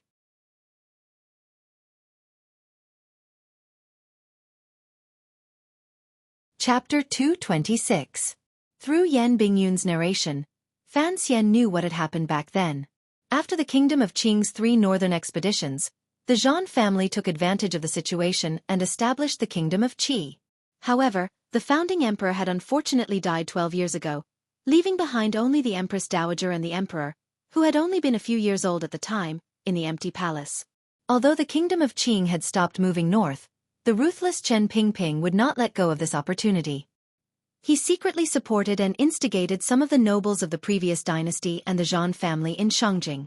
In the end, it became a situation to force the emperor to abdicate. Seeing that the Empress Dowager and the emperor were about to be dragged out of the palace by the rebels, Ku He moved into the palace as a friend of Commander Zhan Qingfeng. At that time, 3,000 soldiers and horses surrounded the palace. Ku He sat in front of the great hall. Behind him were the pitiful mother and son, and a large group of trembling eunuchs and serving girls, holding candles and brooms. Faced with countless spears and arrows, Ku He sat alone in front of the great hall. No one dared to make a move. Then, the Empress Dowager's brother, Chong Ningho, crawled out of a sewer hole in the corner of the palace. He secretly contacted Shen Zhong of the Brocade Guard and gathered a group of forces loyal to the royal family to return to the palace. Only then did they stabilize the situation in Shangjing in northern Qi. After the incident, Xueqi did not pursue the matter, and the Empress Dowager maintained her silence. Although the nobles who tried to force the emperor to abdicate were fine at the time, they did not meet a good end in the future. So no matter how one looked at it, the reason the Empress Dowager was able to sit safely in the palace was because of Xueqi's reputation and unfathomable power. "Xueqi is so cool," Fan Xian said, slapping his leg in admiration. One man blocking 1,000 men. Even if there were millions of them, he would still go forward. So strong, so strong. Yan Bingyun looked at him. He felt that Xueqi's words were a bit vulgar and not very respectful to the 4 great grandmasters. As one of the 4 great grandmasters, Xueqi is aloof from the world. But if he shows his stance, no matter who it is, they have to be cautious. Fan Xian shook his head. Those idiots who tried to force the emperor to abdicate, I don't believe that Xueqi could do anything to them. At the time, Xueqi swore a blood oath. If anyone dared to sit on that dragon chair, he would kill that person. Yan Bingyun suddenly felt that the commissioner in the council was somewhat childish. Given Xueqi's terrifying power, in the north of course, he can kill whoever he wants. If you can't even keep your life, your head will be separated from your body the moment you sit on the throne. Who would be willing to be an emperor like that? Great Grandmaster. Fan Xian frowned. For the first time, he felt that this kind of existence, which was beyond the scope of mortals, was indeed a very troublesome matter. What? Master Fan is young and promising, yet you don't even care about a grandmaster? Yan Bingyun looked at him coldly. Fan Xian smiled and didn't say anything. He had only met one of the 4 great grandmasters, Yi Lu Yun. At the time, he only felt that his singing was pleasant. As for Uncle Wu Zhu, who was nameless but was actually on the same level as the 4 great grandmasters, Fan Xian had grown up with him, so naturally, he couldn't feel excited. Let's continue talking about Shangjing. Fan Xian raised his hand. If the Empress Dowager listens to Xueqi, and Xueqi wants Xiaoen dead, Yan Bingyun interrupted. Master, why are you so sure that Xueqi wants Xiaoen dead? I have my sources of information, Fan Xian smiled. He didn't say anything about Hai Tang, nor did he say anything about the secret of the temple. He continued. Then Shang Shanhu will inevitably fall to the emperor's side. Only by gathering all the power of the emperor's party can we save Xiaoen's old life. Master Yan, do you think we can gain something from this? Yan Bingyun shook his head. Suddenly, he thought of something. He smiled. Actually, when it comes to power, Northern Qi has never been weak. In these 4 years, I don't know how much I've seen, but I believe that compared to the kingdom of Qing, Northern Qi will never be able to win. Fan Xian didn't know why he had suddenly come to this conclusion. He was a little confused. Yan Bingyun laughed with great satisfaction. Just look at how the court will send Xiaoen back to Northern Qi. In the past year, the balance and peace that the Empress Dowager and the Emperor have struggled to maintain will be broken. I truly admire the person in the court who planned this. The person who planned Xiaoen's return was the eldest princess. Fan Xian's eyes were calm, but he was laughing coldly in his heart. There is nothing to admire. You have to know that this deal came at the cost of you. What do you mean? Yan Bingyun frowned. Fan Xian said, it was the eldest princess who sold you to the court of Northern Qi. Then, she arranged with Shang Shanhu to exchange Xiaoen for Northern Qi. Even if there is some disturbance in the court of Northern Qi because of Xiaoen, do you really think it will cause any big waves? You are nothing more than a pawn being manipulated by nobles. A pawn should have the self-awareness of a pawn. For someone like you to admire the hand that is holding your head, I really don't understand. These words were a little harsh. Fan Xian did it on purpose. He wanted to plant a seed of hatred in Yan Bingyun's heart for the eldest princess. Unexpectedly, Yan Bingyun's face was calm, as if he hadn't heard. Instead, he continued to plan. We cannot interfere in this matter. Xiaoen's life and death have moved even Xueqi.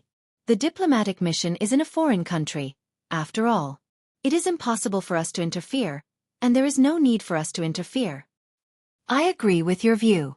Fan Xian looked at him. But there is one more thing that I need your opinion on. Fan Xian told Yan Bingyun about what had happened to Cui a few days ago. Yan Bingyun's expression didn't change. What does Sir want to do? Fan Xian was silent for a while. But since he had already begun, he naturally continued. According to the council's wishes, we will gradually reduce the benefits that Xinjiang has gained from the north. The council's wishes? Yan Bingyun looked into Fan Xian's eyes. I hear that the commissioner may be in charge of the palace treasury next year. Fan Xian smiled as if he hadn't heard him. Sir Yan, you have been imprisoned for half a year, but you are still very well informed. After a long silence, Yan Bingyun suddenly said, Why are you telling me these things? Because you are most familiar with the routes in the north. If there comes a day when we need to pull in the net, then from now on, I must begin to keep a close eye. Without Sir Yan, I have no power in the north. Yan Bingyun calmly said, Sir Fan, you think very highly of me. I have never thought of you as a simple patient, Fan Xian said calmly. I believe that if Sir Yan had the desire, you would still be able to call the wind and summon the rain in the north. Why should I help you? Because I am your superior. Fan Xian's expression gradually grew cold. I am not asking for your help. I am asking for your cooperation. Yan Bingyun didn't buy it. He laughed coldly. When the commissioner truly takes over the Overwatch Council, it won't be too late for us to talk about this then. Fan Xian laughed and waved his hand. I knew that playing this game wouldn't work. He paused for a moment. The logic is simple. The eldest princess is our common enemy. Not only do I need you, but I believe that you need me as well. Yan Bingyun didn't think much of it. He calmly nodded. If that's the case, then I must make it clear. Your plan has been completely wrong from the beginning. Why do you say that? If you want to gradually reduce the eldest princess's profits from smuggling, you shouldn't have gone to Shen Zhong. Shen Zhong is the provost of the Discipline Commission of the Brocade Guard. If I didn't go to him, who would I go to? Yan Bingyun looked him in the eye. Shen Zhong, Chong Ningho, these are all trusted aides of the Empress Dowager. They have been making deals with the eldest princess for many years. If you want to start anew, why not go to the young emperor? Fan Xian sighed. Because I can't see through the emperor's mind. The emperor of Northern Qi is a very pure person, a person who gets excited easily. Yan Bingyun raised a finger. A pure radical needs money. Fan Xian looked at him. After a moment he said, I trust you. At present, I am worthy of your trust, said Yan Bingyun. Fan Xian let out a sigh of relief. He patted him on the shoulder. Don't worry. Although the world is theirs now, it is still ours. Having said that, he left the room, leaving Yan Bingyun behind to reflect on those strange words. For the next 3 days, the diplomatic mission was still dealing with diplomatic matters with Northern Qi. Fan Xian and Yan Bingyun were secretly plotting in the room. Gradually, Yan Bingyun no longer hid anything. He analyzed the information he had, and very clearly established a guiding ideology for Fan Xian's future actions. Action was better than inaction. He needed to use delaying tactics in Xinjiang, and so did the Empress Dowager. Only the palace needed to be contacted. Fan Xian had once wondered if he should pay a visit to General Shang Shanhu, but Yan Bingyun had coldly stopped him. Yan Bingyun felt that there was no need to do these things. If the other party needed it, they would naturally come to him. Fan Xian's actions after entering Shangjing were, in Yan Bingyun's professional eyes, a complete mess. Fan Xian silently accepted the lesson. He knew that in these matters, he was not as good as Yan Bingyun. In addition to chatting, they also talked about reorganizing the spy network in the north. But Yan Bingyun clearly did not trust Fan Xian's abilities, so he never relented. One day, after eating, Fan Xian suddenly said, That Lady Shen is very capable. She actually knew that you were hiding in the diplomatic mission and came to you again. Yan Bingyun's face was as cold as ice, and he was as heartless as a flowing cloud. He said lightly, Inform Shen Zhong. He will take care of his daughter's matter. Fan Xian glanced at him. He truly did not understand how this young official had honed such a cold and heartless will. You're tuning in to the Xueqi's Martial Arts Saga YouTube channel. Don't forget to subscribe and join us on this journey to catch the most captivating stories.